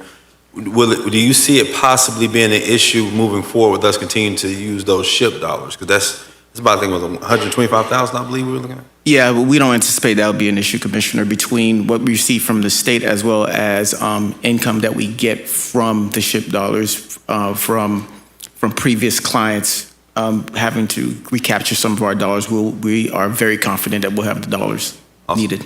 Mr. Administrator. you have- And Commissioner, just one thing, although you see the 250 there, and I know the board's well aware of this from your budget briefings, this represents, for the fiscal year '26, a total of $500,000, as you Right. mentioned, which would represent our share, the county's share of the $1 million. And I would also just note that that source comes from SHIP, as well as the Blueprint OEV dollars, and general revenue, which I'll note is very rare to find a county utilizing general revenues for this purpose. But having said that, Mr. Chairman, I'll hand it back to you. We're available for any questions. As my best friend says over at the school board, if you want to see where a person's value is, look where what their checkbook says and where they spend their money. And this is something that we've searched hard for and listened to our constituents and neighbors. And so glad to say we got it done. Thank you, Mr. Chair. Thank you, Commissioner Maddox. Commissioner O'Keefe. I'm going to talk fast because I've learned to take yes for an answer. Quickly, I want to thank staff. I want to thank KJM for all your work on this and for keeping the faith through years of this process. And again, I want to appreciate everyone for working together because without this, we wouldn't see, with this approval, $500,000 coming from the county's programs and likely from the city going to affordable rental housing for low and very low income families. I can't say thank you enough. I'd like to talk more, but I like getting yes. Thank you. Talk as long as you want, Commissioner. Commissioner Minor. Thank you, Mr. Chairman. Just to reiterate what my colleagues have said just before me, I want to thank our county staff for working so hard on this. And I also want to thank KJM. I think we started talking with you about affordable housing budgeting about almost 3 years ago, 2.5, 3 years ago. It's been a long, long road, but it's been worth it. When I met with you, I know you've met with all of us, but when we had a meeting about a year ago, and I can't remember which one of you said, we may just have to move on. KJM picks one policy area, then next year they pick another one. And I remember some of that talk going, at least within KJM, but you persisted and you stuck with it. And I just want to thank you for what I estimate to be hundreds of hours working on this issue and coming up with something that Pinellas County had done, exploring that. If it didn't quite work optimally for Leon County, we pivoted and found something else. And I just want to thank all of you for the work that you do. You are a good example of citizens organizing, getting together, identifying a problem, and working with your local government to fix it. So thank you very much for all your work. Happy to support this item. Thank you, Mr. Chairman. Thank you, Commissioner Minor. Commissioner Caban. Thank you, Mr. Chair. I'll be brief. I do just want to give a quick shout out for staff and more importantly, Commissioner Maddox, because I know that this has been a priority for his office. I saw it on Blueprint, and Commissioner Maddox, I know you've been kind of spearheading this, and I think it's important for KJM to know that Commissioner Maddox has been consistent in pushing for this. And I also want the public to know that Leon County is taking the lead locally on affordable housing. And I think it's very evident. And Shankton, we appreciate all that you do to work with the commission, to work with the public, and addressing one of our most dire needs in our community. Thank you. Commissioner Cummings, you are recognized. Thank you, Mr. Chair. Just very briefly, I just want to ditto all the commissioners up here and clearly thank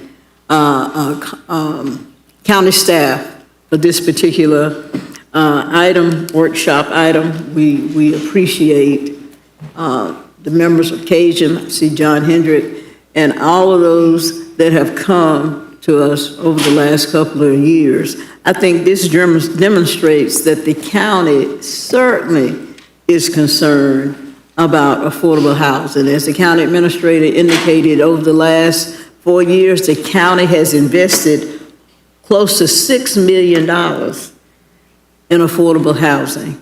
And Shankton is shaking his head. And also close to $200 million in bond financing. So I think passing this particular initiative, and of course, we're looking for this allocation every year. I think it just reiterates that we sitting up here on the podium are very, very concerned about affordable housing in our community, and we are showing it by making proactive investments in that area as well. So thank you all for your advocacy.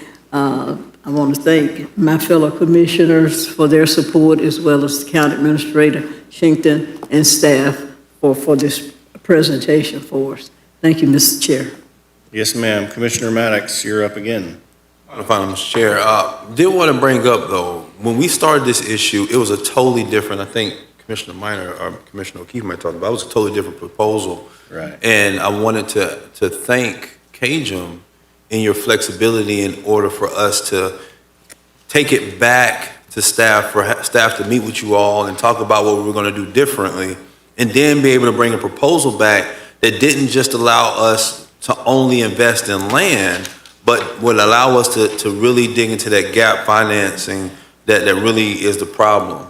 So that was a key point there, that you guys were a little bit nimble in your willingness to work with us to come up with a solution that was Leon County's solution and no one else's. And I think what we're building here may be one that other cities and counties may imitate rather than us having to go and imitate someone else. So thank you for your flexibility there too. Thank you, Mr. Chair.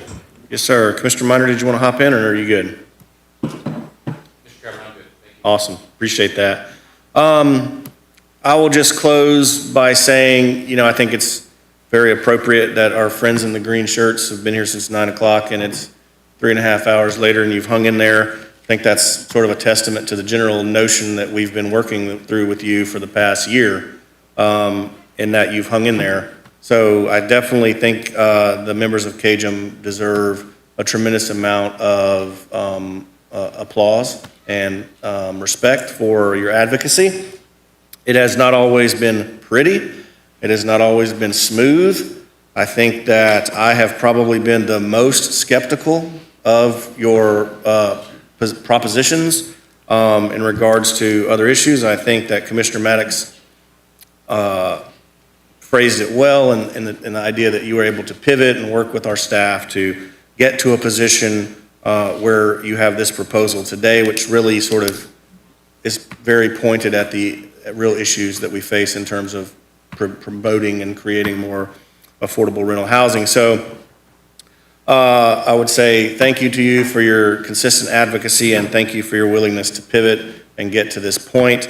I think for the first time, going to be able to support this idea. Thank you. And thank you to our board. And I also should thank Commissioner O'Keefe. I know this is a very close issue to his heart and his advocacy, along with you all, and Commissioner Maddox, obviously, with his item at Blueprint. So I think we're, like a lot of times, it's a roundabout process, but we tend to get to where we need to be, and it just requires a little patience and a little positivity, and that was a little hard at times. So with that, Commissioners, I see no further discussion. We've got a motion for option 1 and option 2. All those in favor signify by saying aye. Aye. Opposed, seeing none, passes unanimously with Commissioner Proctor out of chambers. Thank you, Mr. Chairman. Item number 4 is a two-parter. And in the interest of brevity, Commissioners, it includes a pay increase at a level to be determined by the board. And 5% was included as a balancing number, which again represents some direction from the board, as well as what the board's done over the past 3 budget cycles. In addition, Commissioners, it provides for some disaster pay adjustments and policy. We're happy to talk about any of this. I'll just remind the board that we are $565,000 out of balance as of last night. Again, happy to answer any questions you might have, Mr. Chairman. Thank you, Mr. County Administrator. Commissioner Minor, you're in the queue. Would you like to make a motion? Thank you, Mr. Chairman. Yes, I make a motion for options 2 and 3, Mr. Chairman. I'm happy to talk about it and discuss it, but I'll leave it up to other folks to see if they want to put a few words. Second. All right, we've got a motion from Commissioner Minor and a second from Commissioner O'Keefe for staff recommendations options 2 and 3. That is revision to Leon County personnel policy in regards to reimbursement of our county workers during federal disasters, and a 0 to 5% performance pay increase for our staff with an average of 3%. Commissioner Minor, would you like to discuss? Yes, I would. Listen, thanks, everybody. Get back to my notes.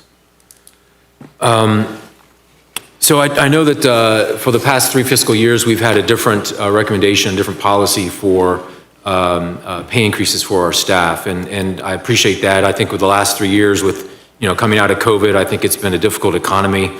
But I think with the uncertainty that faces us with this next fiscal year and the year after, I think we need to make sure that we're in the best position to strengthen our resilience for this uncertainty. So I had a couple questions for the county administrator, if I may, Mr. Chairman. Yes, sir. Mr. Administrator, prior to the last 3 years, the county standard was, can you explain what the standard for personnel increases was? Sure. It is what is reflected in option 3. Historically, we've utilized a 0 to 5% pay for performance, whereby the supervisors in a highly formalized and structured evaluation process with individual employees make those determinations, and again have the discretion on a 0 to 5. Now I'll tell you, there are many employees who get 0s or many employees who get 1s or even 2s, but again, we're allowed with that kind of latitude to average it out for budgeting purposes to 3. And again, it's an important management tool, and again, but however, it's ultimately the discretion of the board, and whatever that is, we'll follow it. Before the last 3 years, how often did we deviate from that general policy that we had? So for example, if we had the 3% average with the 0 to 5 performance pay increases, how often prior to the last 3 years do we deviate from that standard? We didn't deviate from it much after we put it in place. We went many years of sort of what you see, I hate to pick on the state, but sort of a COLA-based process before we put in place a very standardized performance evaluation process. We did that for a number of years before straying from that. Again, for good reason in the extremely high inflationary environment that we were in at the time. Thank you very much. Listen, I think it's really important for us to kind of evaluate that policy that we had 4 years ago. I think there's a lot of sense for us to go back to that policy. As a management tool, one of the most effective things you can do in terms of helping your department strive for doing the best it can do is with performance-based pay increases. If you've done management of teams, and if you've done some of that work, you know that some of the best ways to show people that their hard work is being rewarded is by having a merit performance increase that rewards them, that shows them that management recognizes the hard work they're doing. In my past working in my career, I've seen that time and time again. There's nothing more effective than that. Do our staff deserve a 5% across the board increase this year? Absolutely they do. Is it fiscally responsible for us to do it this year? No, I'm afraid it's not, because of the uncertainty that we have coming up with this current fiscal year, as well as the next fiscal year there too. So I hope you'll support the motion, options 2 and 3. I think it's the sensible thing for us to do this year. Thank you, Mr. Chair. Thank you, Commissioner Minor. Commissioner O'Keefe. Thank you, Mr. Chair. Not doing the motion we have on the floor, which I second and which I support for this year, is going back to staying at our standard policy where an average of 3% is what we end up putting out of our budget, with the best performing and best performance reviews get 5% and others get below that amount. Even with that average 3%, by using this motion, we save an overall $1.4 million in our general fund and $300,000 in our special purpose funds like EMS and building inspections for $1.7 million. Correct. And we need to find a way, if we don't want to dip into a deficit fund, since the state's budget came out, we have a $565,000 new deficit. This would more than cover that. Correct. My point is also that it would provide a little cushion. We don't know what's going to happen with the fire service fee arbitration and any number of things. And so that's why this year I can't support a 5% across the board pay raise, even though all of our employees deserve it. I agree with Commissioner Minor that over the long term, merit-based pay where people get paid for their performance is the best way to go. And in a year when we have to cover a deficit from the state, and in order to do things that invest in the whole community like housing programs and public safety, this is an appropriate year to pursue the normal average 3% merit-based pay. The other thing is, this is a strategic move as well, because we're going to start, we always get, and it's reasonable and it's how we're held accountable, and I think it's part of why we stay so lean in our budget. Citizens want to know if property tax revenues are going up and things are going up, what are you doing to prevent increases? And as we see pressure on that next year and in future years, people want to know, what are we doing to not have all those increases just be passed on to them? And I think following a 3% average up to 5% merit-based pay is appropriate in this year. So with that, I'll pass. Thank you. Thank you, Commissioner O'Keefe. Commissioner Cummings. Thank you, Mr. Chair. I just have a couple of questions about the two options in the motion. In option 3, this county administrator, it said approve a 0 to 5% performance pay, Does that mean that some employees might not receive an increase when it says 0 to 5% with the average of 3? Some, Mr. Chairman, the Commissioner, answer your question. Some, but very few. If you're an employee who earns a 0% increase, you're probably not here. Again, that's just the practical matter of it. There are some employees who may receive a 1. Again, just to give you a little more detail, may be on a management plan, probably even as approaching 2, 3%. Recognizes that you meet expectations in the organization, and 4 and 5s are really reserved for our super high performers. And that's generally the way, again, we conducted these performance evaluations for many years. Okay, and just to follow up, I know it's been, before I got here, it's been utilized in the past. Do you recall what percentage of employees didn't get a raise, or were there none? I couldn't tell you off the top of my head. Very, very few employees did not get a raise. Again, generally speaking, if you get a 0, you're not here or not here very long. And then again, if you were 1s and 2s, you were probably on a development plan of some sort. And then again, then the numbers start shaking out a little better, representing folks that are meeting expectations or exceeding. Okay, thank you, Mr. County Administrator. And I want to see if Commissioner Minor would accept just a friendly amendment to include the red line employees as his motion. Those that are perhaps at the top. Can you restate that? Yeah, if he would accept an amendment to options 2 and 3 to just specifically say it includes red line employees who might very well be maybe at the top of their, at the pay scale of the category. And I can, Mr. What is red line employees? I can probably help out here, Commissioner Cummings. I see where you're going. And it's actually helpful to us in the county in general. Some employees are redlined in that they're at the top of their pay scale. And if I think the spirit in where Commissioner Cummings is going is to give individual supervisors who supervise and conduct these performance evaluations the discretion on an individual basis. Now, I should say we have very few employees who are redlined, so it's not that big of a deal, for lack of a better term, but it does in specific cases give the supervisor the ability to go beyond that redlined amount for those employees who are continue to exceed expectations.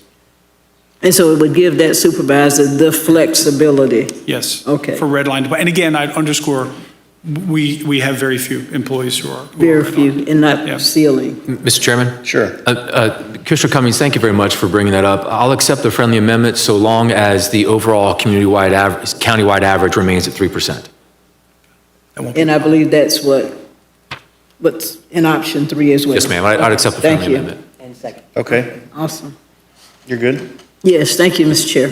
Oh, all right. Commissioner Maddox. Mr. Administrator, are all of our employees above livable wage? Yes, yes. We have a living wage at the county, which is adjusted every year to be at least the indexed to the national living wage for our area. All right. Thank you, Mr. Chair. Yes, sir. Commissioner Proctor. Mr. Chairman, I heard Commissioner Minor's motion, and I've always absolutely hated approach that he's talking about. I believe that merit, so-called merit, I believe when people get up out the bed and come to the county, period, is a big step, period. And I respect people working for us, and I recognize no two aides are exactly equal. I recognize that no two administrators are exactly equal, and on down the line, no two attorneys are exactly as productive. So there are margins of fall off, and there are margins of great productivity, and somewhere between the slowest dog pulling a sled and the fastest dog, a medium is reached. And I believe that in that context of thought, that our effort to give an across the board, it takes out the morale buster. And the great work morale buster is when a supervisor or the person in charge of allocating reward has a perception, and when that worker who does not get rewarded believes that there is some either bias on the base of LGBTQ, bias on the basis of race, bias for whatever reason that might come. But the merit concept is loose, it's arbitrary, and that's not what I'd like to do. I think that all these people go to the same gas station, buy the same groceries, same store. Everybody's catching hell, and the hell of the challenge to survive, and to, across the board, appreciate and respect our workforce, that the effort to reward them uniformly is important.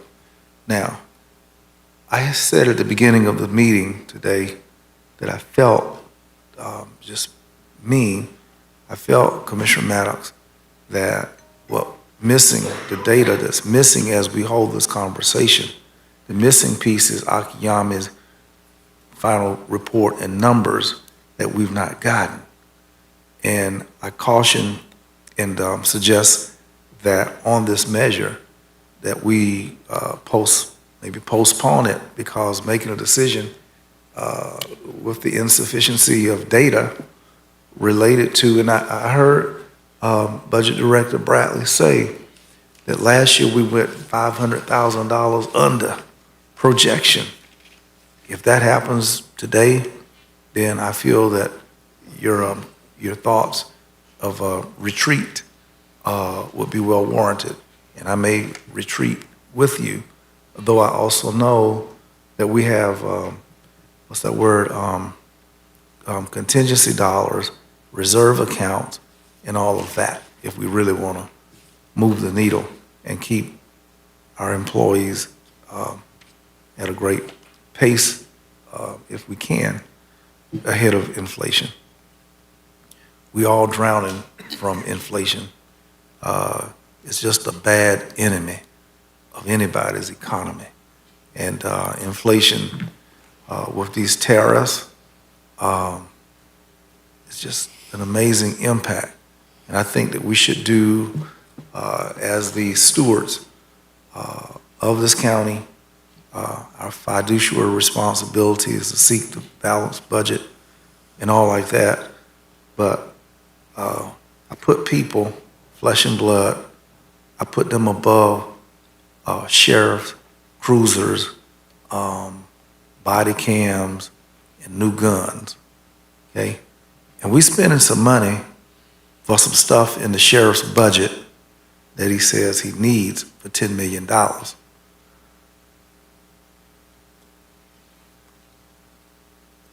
I'm not willing to give the sheriff $10 million and can't find $1 million for all these people sitting in this room right now. I don't think they want to give the sheriff $10 million and we can't find, how much is it, Rashonda, to do 5%? $1.4 million. Caban, give us $1.4 million out your campaign. Okay. You know, $1.4 million, 1.1, I say one. We got a budget that's selling cross. Ken, how much is it? How much we talking over? We north of 300 million? Is that accurate? Oh, excuse me. 4. So I've been handicapped. I'm 25% off what I thought we were.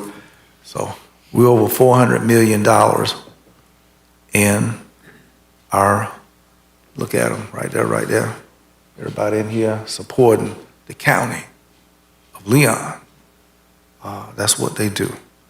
And I don't want nobody look at me and I can't look back at them because we as a board didn't have the wherewithal to cramp up $1.4 million. I think we can. I believe in us for $1.4 million. If I got to put a t-shirt on for $1.4 million in green, then I'll wear that t-shirt. But I'm not backing off. The sheriff didn't back off. All these other people we pushing up and this and that. And all the stuff that the sheriff wanted, he ain't had to have all that for it. He ain't had it this year. They survived and did good. It's just some money they can get because they can get it. And if we don't give it to them, you know, you can go to the governor's office. But these people, to tell you how good some of these people being treated, I heard, and you did too, that 35% increase for the whatever special risk class is. It's hard to keep a county with 35% risk increase for some and a performance or arbitrary increase for others. I think that we have a great workforce and we should do all we can to keep it normalized and morale to be high. And so I can't support what's on the table. And I think that I'm willing to wait for property appraiser Akeem to bring us his final numbers. Maybe I can when those numbers come, but I'm optimistic this year, very optimistic. And I think that we should wait and go with option number one, which I don't want to do a substitute motion, but I think that we do have time. But I would like to request that, Mr. Administrator, that for July's budget, that if the money, if we got $1.4 million coming, I believe that option one should come back and to test our hearts, all of our hearts. This is a heart test. This is not a cognitive test, Mr. Chairman. This is a matter of the heart. And we should all be evaluated for, I recall reading some years, that the last question set before us, I mean the very last question, is when I was hungry, did you feed me? When I was hurt, down, broken, did you care? When you had the chance to grant a 5% for hard workers, and you yourselves were blessed, what did you do? This is a hard test. And I don't think that $1.4 million is going to take food off of any of our tables, but it is not enough, Vince, to even reward. But I want you to know, Vince, that to the extent that, and I want this motion near to hear, that I am not going to support, and I don't think it's fair and right that the county administrator receives the maximum, raise,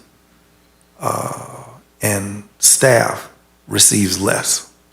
We ain't gonna give staff a 2% and Vince a 5%. If they get a 2, I think that the payment of Mr. Long should be consistent with the captain of the ship, ought be consistent with the mates. So this is a hard test. I ain't giving Vince Long and Chastity no money. That supersedes what the rest of us is stuck in the boat, down on the bottom of the boat, with the water coming in the bottom, and they sitting up in the top of the ship, way up there, ain't even disturbed, wearing shades and swimming suits. That's how I see it. Thank you, Mr. Chairman.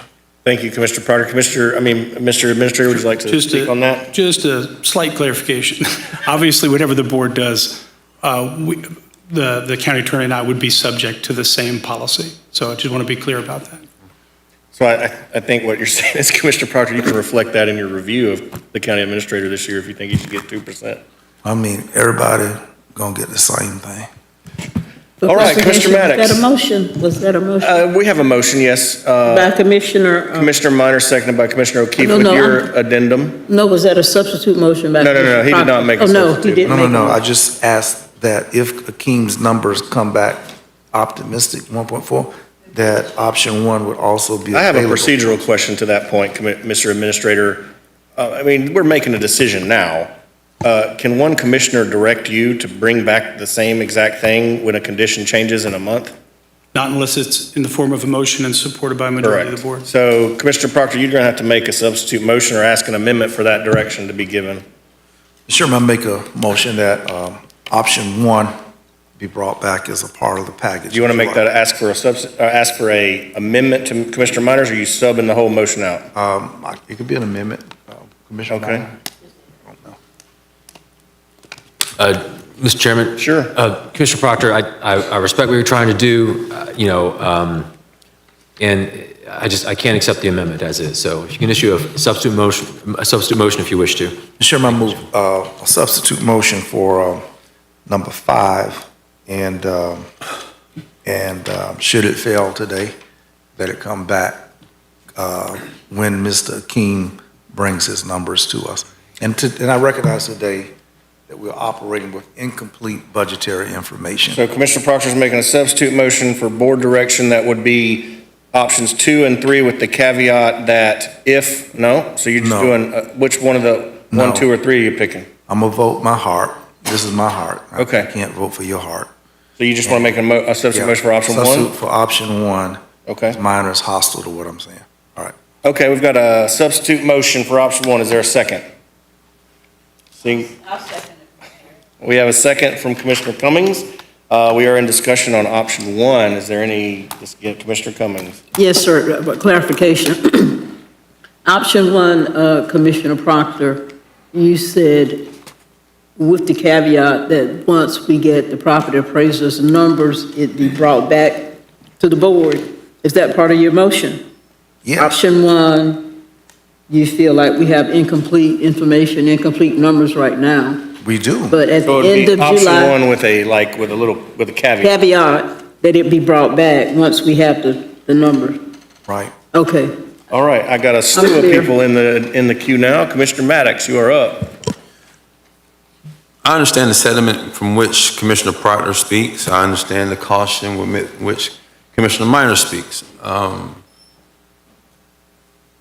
I think I have a middle solution that may get us where we're trying to go, but I have some questions for the administrator. Mr. Administrator, if we went with 0 to 5 with an average of 3, and the item that will come back in July would be a ratification of the budget that's approved, correct? Correct. And so just as much as we can approve item 1, we can approve item 2 and 3. And if we like to change the language or change based off of the values, if we like to go with option one, we could simply in a moment at that ratification, change that number to reflect our wishes, yes or no? You could. Yeah. You could. Can I just? Yeah, of course. One quick Yes, sir. thing, which I think is just important here.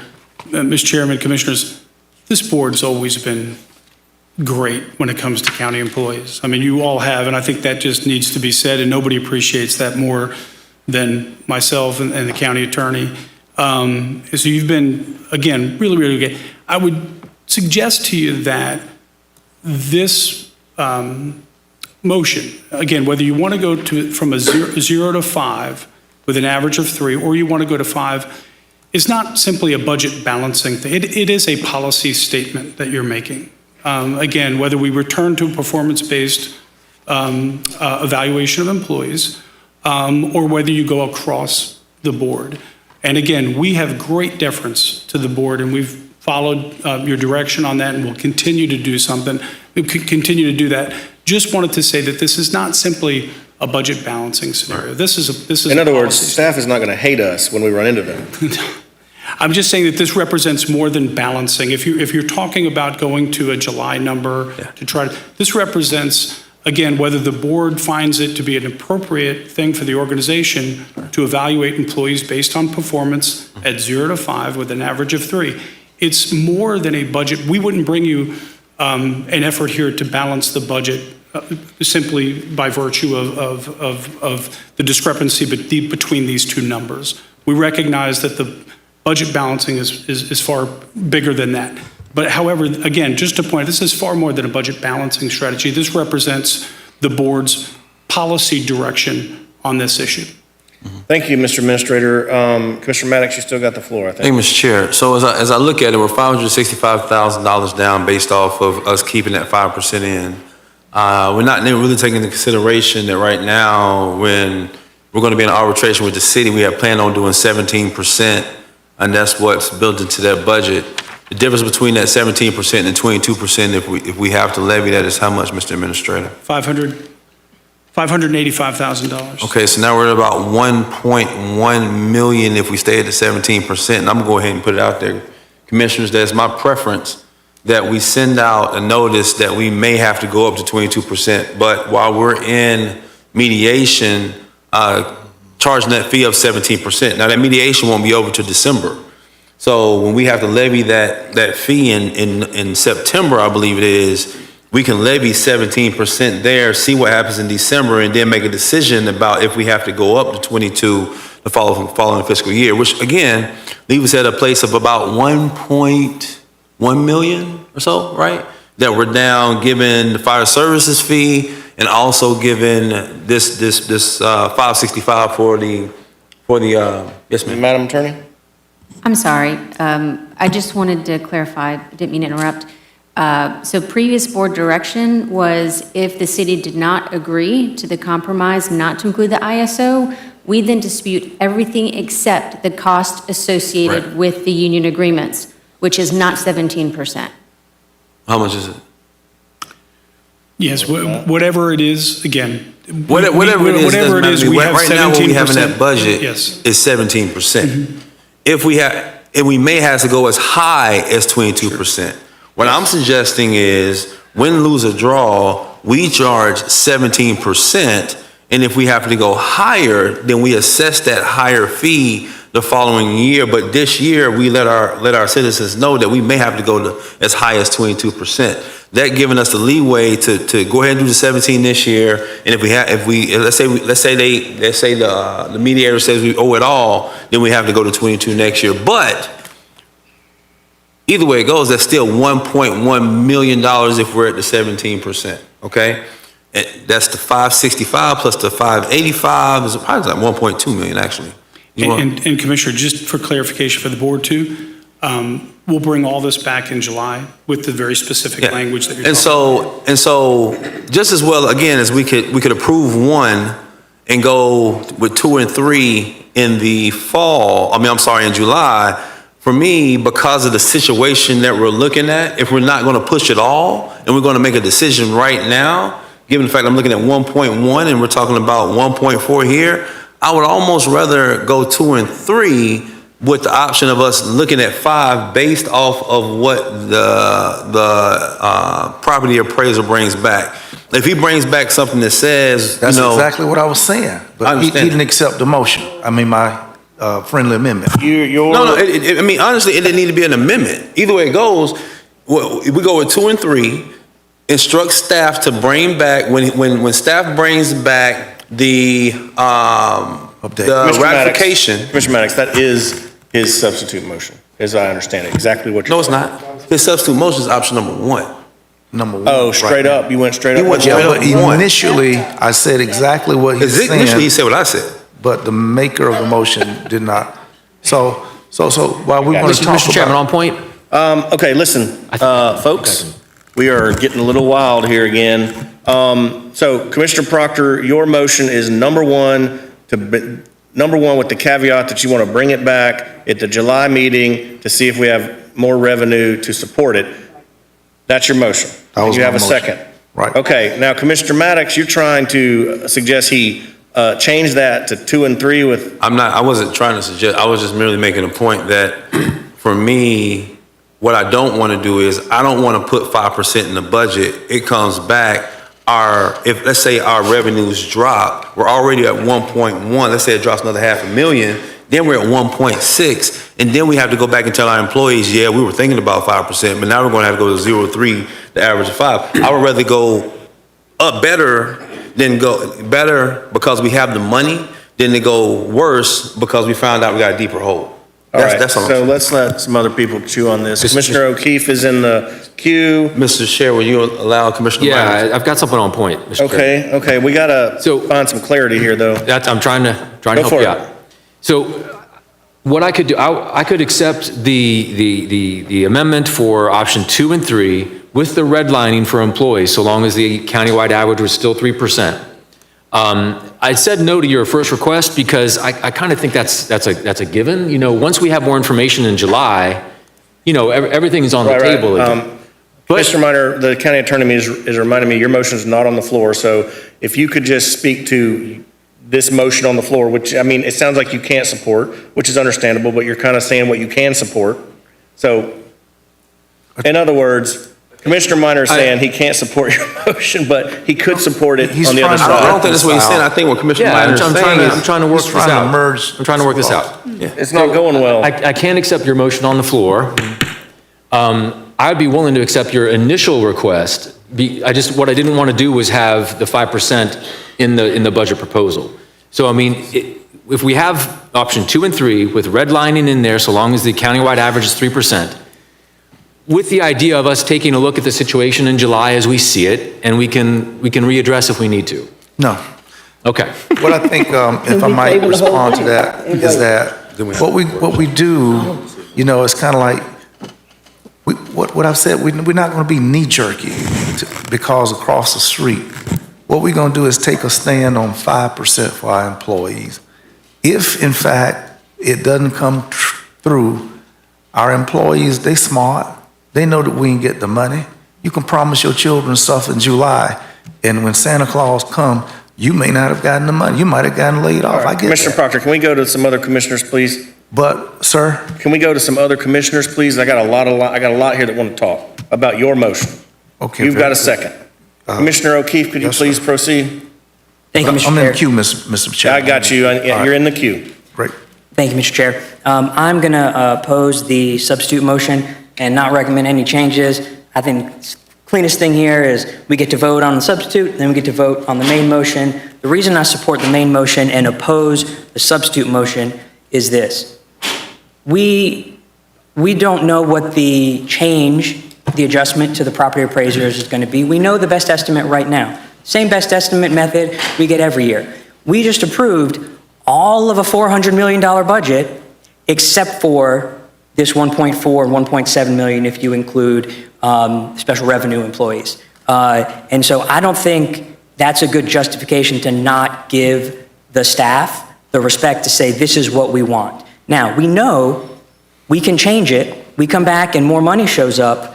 We can say we're going to the across the board 5%. But we're essentially doing nothing and putting them on pause If we don't today, direct them on what we prefer based on today's information. And I appreciate the county administrator pointing out this is a policy decision because we've made annual one-by-one decisions for 3 or 4 years. This would be the 4th or 5th year. You do the same thing 4 or 5 years in a row, you might as well need to update the policy. And I think that we're by far at that point. That's why I can't support the substitute motion. Thank you. Thank you, Commissioner O'Keefe. Commissioner Caban.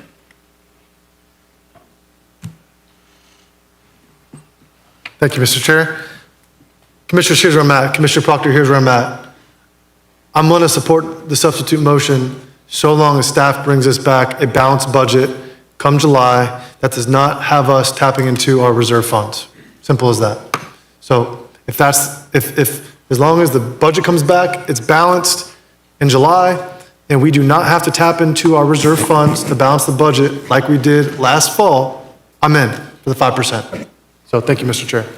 Thank you, Commissioner Caban. I'm going to go to Commissioner Cummings, and then I'm going to say something, and then I'll come back to Commissioner Proctor and Commissioner Maddox.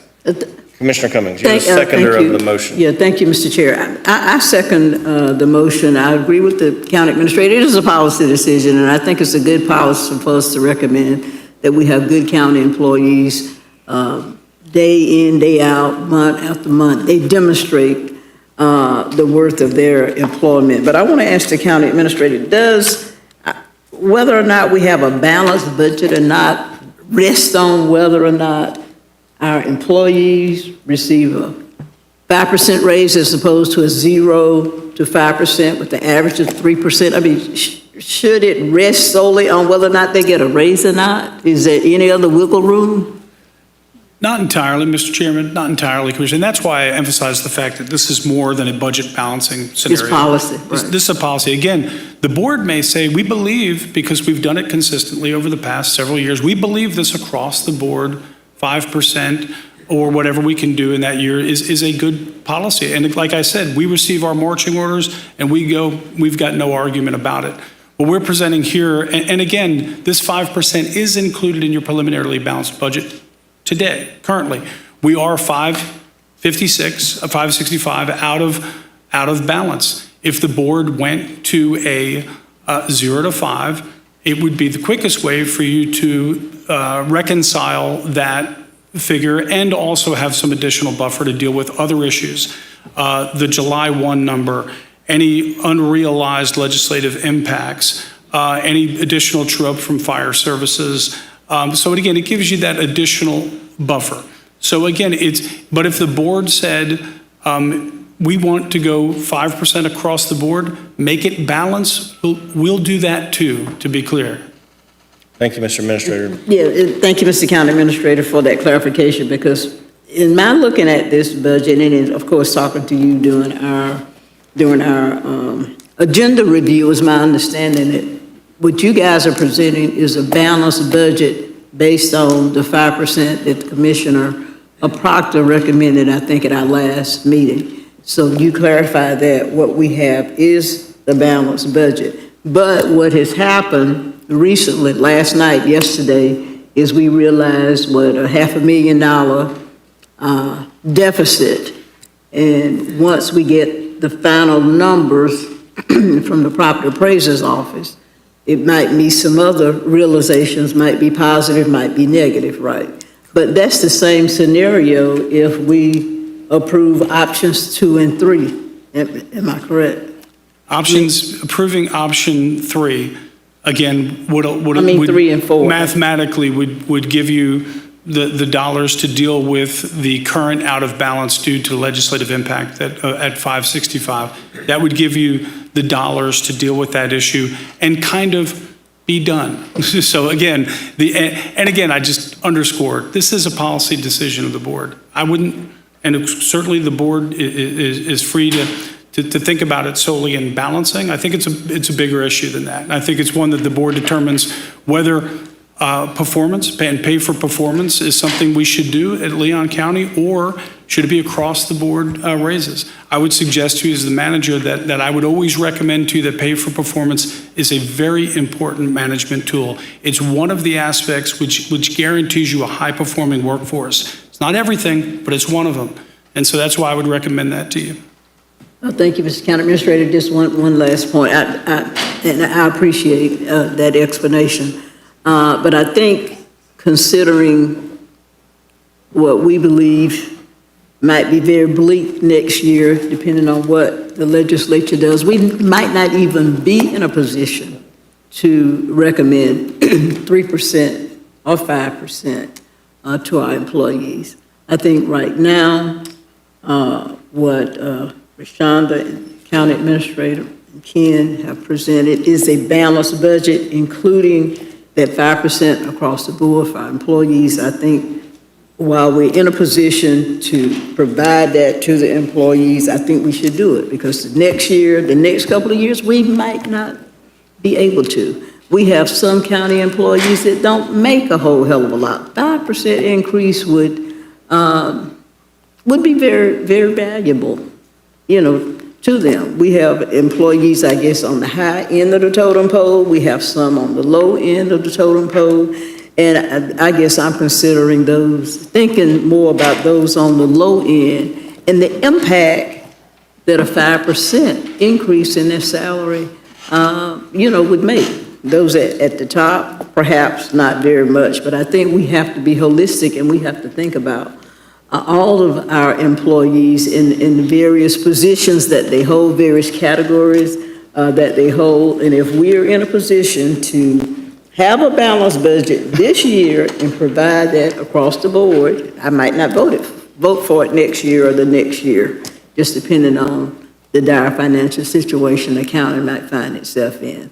But I second the motion. Of course, I'll vote for it. Thank you, Mr. Chair. Mr. Administrator, you want to make a comment? No, just one quick thing. Again, I'll make it this clear, Commissioners. Whatever the board decides, we'll make it balanced. If you say it's a policy, does No, whatever the board decides, we'll make, no, from the balancing standpoint, we'll make it balanced. Whatever the board decides. The one caveat that I would put on that was Commissioner Caban's comment there, which is an important one, is just by virtue of the way the budgeting process works, one thing that I can't guarantee is if our values come in lower. Again, what we've done there is there may be an amount of money that you utilize for balancing by use of fund balance. Again, I know that goes directly to Commissioner Caban's comment, and there may be an amount of money that we use there. If the board says fund 5% across the board and values come in lower, there may be a balancing that we do at the end, which may utilize some fund balance. Now, I'll also say, notwithstanding, Commissioner Caban's position on that, which is valid, that a certain use of fund balance is acceptable. You know what I mean? Again, just from an accounting standpoint. So again, the only thing I can't say, I can tell you I'll make it balanced, but we can't tell you how much fund balance we may need to utilize. And again, that saves you all from having to make cuts in existing programs and services that you've already approved. It's a balancing act, and it's just part of the process going forward as more information becomes available. Okay, my turn. Yeah. Man. There's a part of me that wants to make an amendment to the substitute motion to just have Commissioner Caban's campaign pay for these gaps. I'm sorry, that tickled me. All right. Well, look, I want to say what I want to say, and then I want to vote on the substitute motion, because we've all had a bite at it. Then we can do it, we move on. I think we all understand everybody's positions, except mine, all right, which is, so what the county administrator is saying is, if we don't have the revenues to support this, they can balance the budget by using our savings account. I would tell you that's terrible public policy. We should not be budgeting our household budgets based on discretionary spending that we would have to utilize our savings account to, if I go, hey, I want to go to Disney World next year, but I can't afford it in my regular budget, but I've got 10 grand in my savings account that I can hammer out, my emergency fund, I can use that to go to Disney World.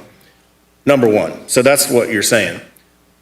Number two, as you know, last year I cannot in good conscience support a $1.4 million, 5% across the board pay raise that is in perpetuity, okay? That's $14 million in 10 years. That's $28 million in 20 years.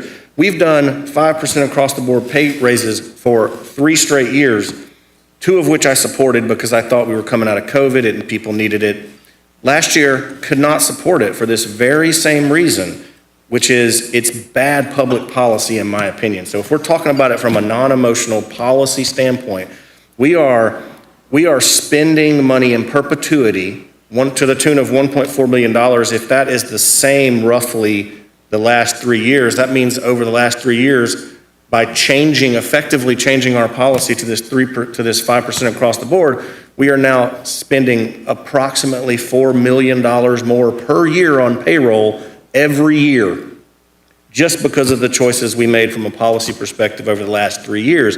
Now we find ourselves in an incredibly untenable budgetary position. So back to my analogy of our personal finances, we are sitting here contemplating spending our emergency fund to go to Disney World when one of the earners in the house is potentially going to get laid off. That to me is incredibly irresponsible. Not just to my family, but that's irresponsible to the people in my family. And the people in our family are the very employees that we're talking about here. Because what's going to happen is we have a massive budget cut from state revenues or whatever kind of chaos comes out from across the street. Not only are we going to be having discussions about 3% or 5%, we're going to be having discussions about unemployed people. The mosquito department, the dog catching department, the mowing grass department at the parks, unemployed people. So I think even last year in less uncertain budget times, it was prudent to not support a 5% across the board pay raise. I think in today's extremely uncertain budgetary environment, it is incredibly imprudent to support a 5% across the board pay raise. We're not saying we're not giving our employees a pay raise. We're saying we want you to get on average 3%, which our county administrator has repeatedly told us is an effective management tool that he would recommend. That's the staff's recommendation, is a 3% management tool, performance-based raise. And I just think in this environment, it is profoundly irresponsible of us to support a 5% across the board pay increase. We already know we have a hole in our budget from the legislature.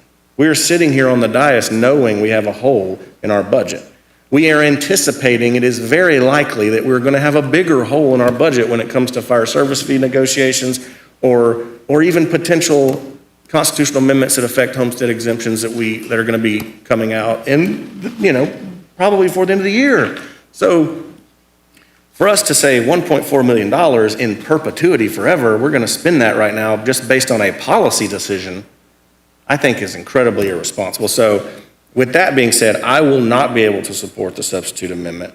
And I will be able to support Commissioner Minor's original motion, but even that I think we should exercise caution on.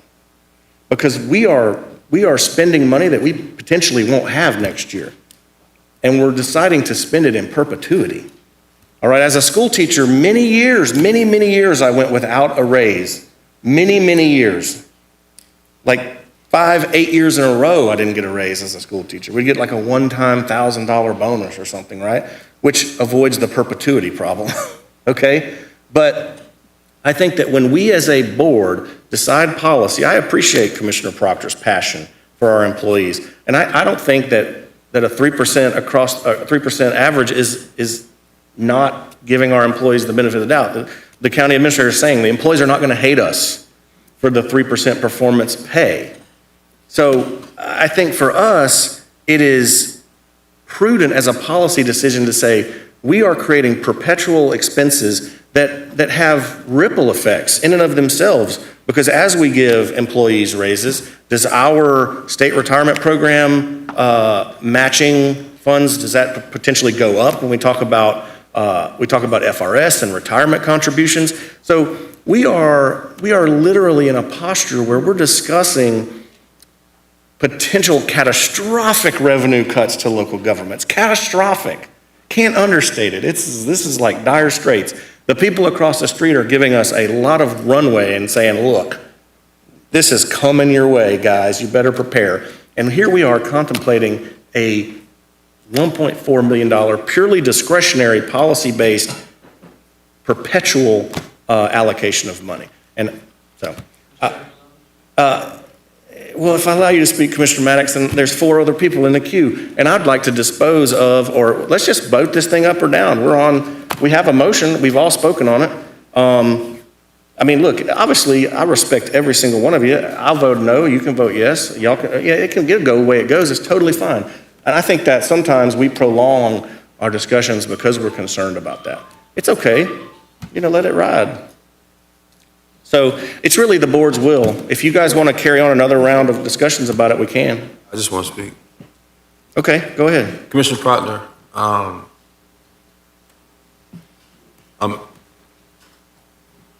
asking you to consider the amendment that you were going to give Commissioner Minor, simply because if I don't want to put our employees in a situation where right now we commit to 5%, and I understand, they understand how this works. I don't want to put them in a position where we commit to 5%, and then we come back, and last year, values decreased. And that will put us in an even deeper hole.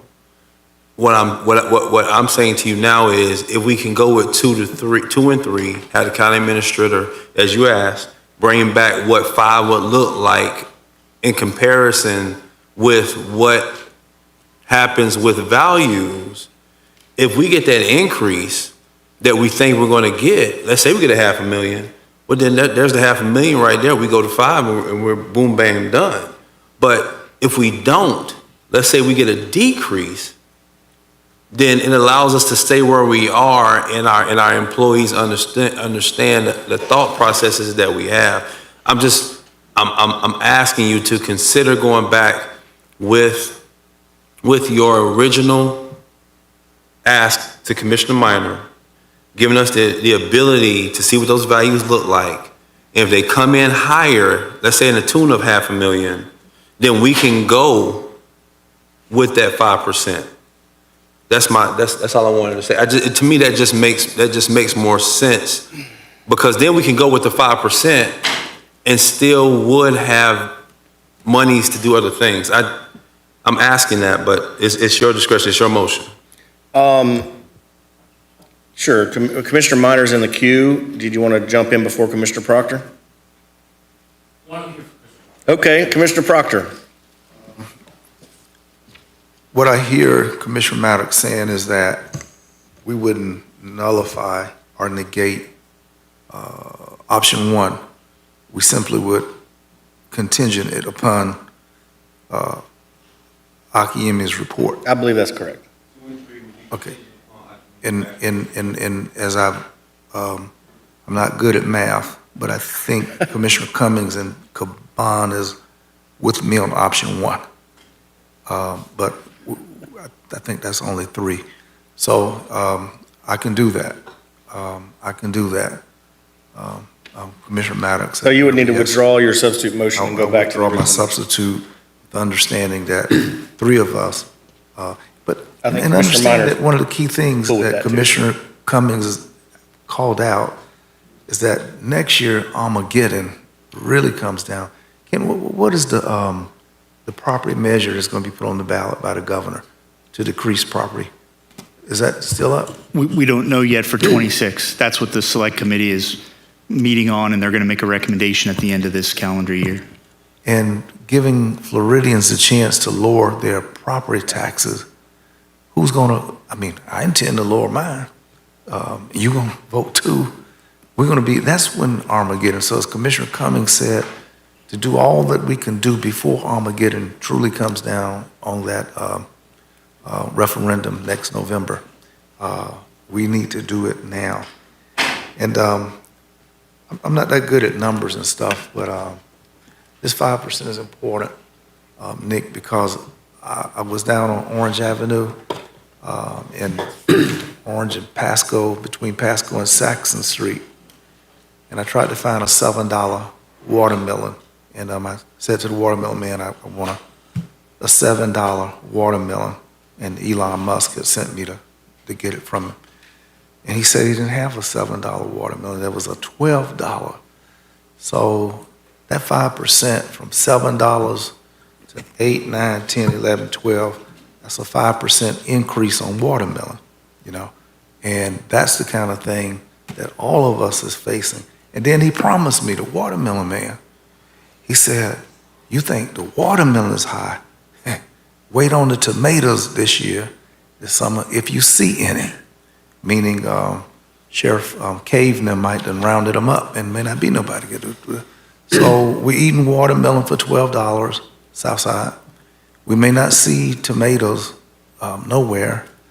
And we have the chance to empower, and I want you to know how badly I really want this for you all not to get amnesia when we come back in July. All right, Commissioner Proctor, can we go to Commissioner Minor, please, for his motion, original motion? Can you restate One that? final question. Okay.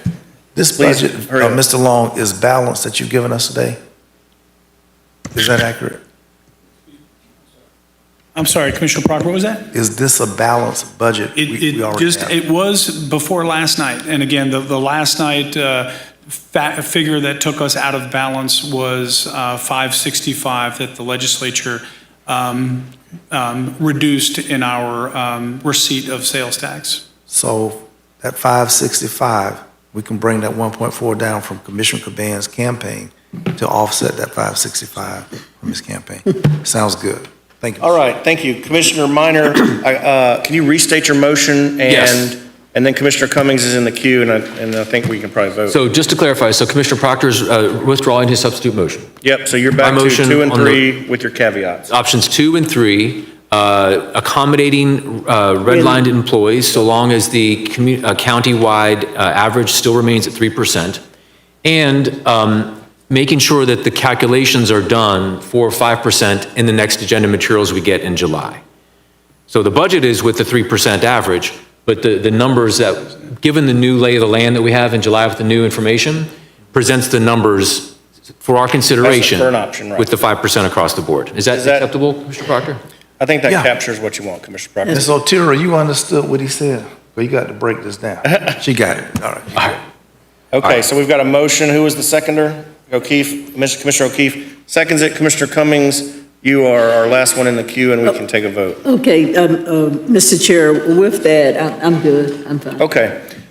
All right, Commissioner Maddox, we're going to vote. You want to hang for a second? All right, Commissioners, seeing no further discussion, we've got a motion for options 2 and 3 with the caveat of redline employees, and that we will take a look at whatever potential. Property appraisals. Yeah. For reconsideration, I guess, of the 5% across the board. I won't be able to support this. All those in favor signify by saying aye. Aye. All opposed, no. Passes 6-1 with the chair in opposition. Thank you, Commissioners. We are now on our last item. Mr. Administrator, please go ahead. Commissioners, pursuant to Florida statute, this item seeks board consideration to establish the maximum millage rate for utilization of the trim process. The millage rates established today and ratified on July 8th will be used by the property appraisers for the upcoming trim notices at your public hearing in September. Pursuant to Florida statutes, the millage rates can only be decreased at your September meeting. They cannot be increased at that time. This item recommends maintaining the current countywide millage rate and the current EMS MSTU. Staff is recommending options 1 and 2. All right, thank you. Do we have Commissioner O'Keefe? Move option 1 and 2. All right, we have a motion from Commissioner O'Keefe for staff recommendation, options 1 and 2, seconded by Commissioner Cummings. Is there any discussion? Okay, seeing no discussion, all those in favor signify by saying aye. Aye. All opposed? No. Passes 1, 2, 3, 4, 5, 6-1, 5-1 with Commissioner Maddox out of chambers and Commissioner Caban in opposition. All right, Commissioners, I believe that concludes our agenda for the day. Mr. Administrator, anything from you? That's all. Madam Attorney, anything from you? All right, thank you, Commissioners. We are adjourned.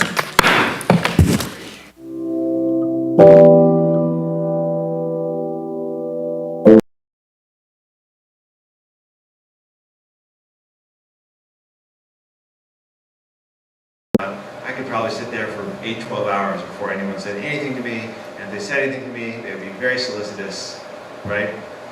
And if you're teaching sociology, have your students go do this experiment someday. But not everybody gets that treatment. In Queens, a couple years ago, there was this group of elderly Koreans, and they used to go to McDonald's every morning for breakfast. And one day the manager was just like, enough of this. They had ordered, but they had overstayed their welcome as far as he was concerned, and so he kicked them out. And he kept doing it until the New York Times jumped in, and they started protesting. And everyone was asking, like, how on earth could you kick out this community of poor Koreans? What a horrible thing to do. And then, do you remember what happened this summer in Philadelphia? Anybody remember the story in Philadelphia? 2 African-American guys go into Starbucks, they're meeting a friend. Let me ask you guys, has anyone here ever had a friend show up late to a meeting? It happens, right? And how many of you got arrested when that happened? The guy showed up late for the meeting. So to be polite, these gentlemen did not order, they waited for their friend to come in. What Starbucks could have done at that moment is said like, oh, hello sirs, we see that you're sitting at this table here. This is really for Starbucks customers, so we'd like to invite you to come and purchase a coffee beverage, or maybe a nice tea, and you can stay for a long time and have your meeting. That would have been very nice of them.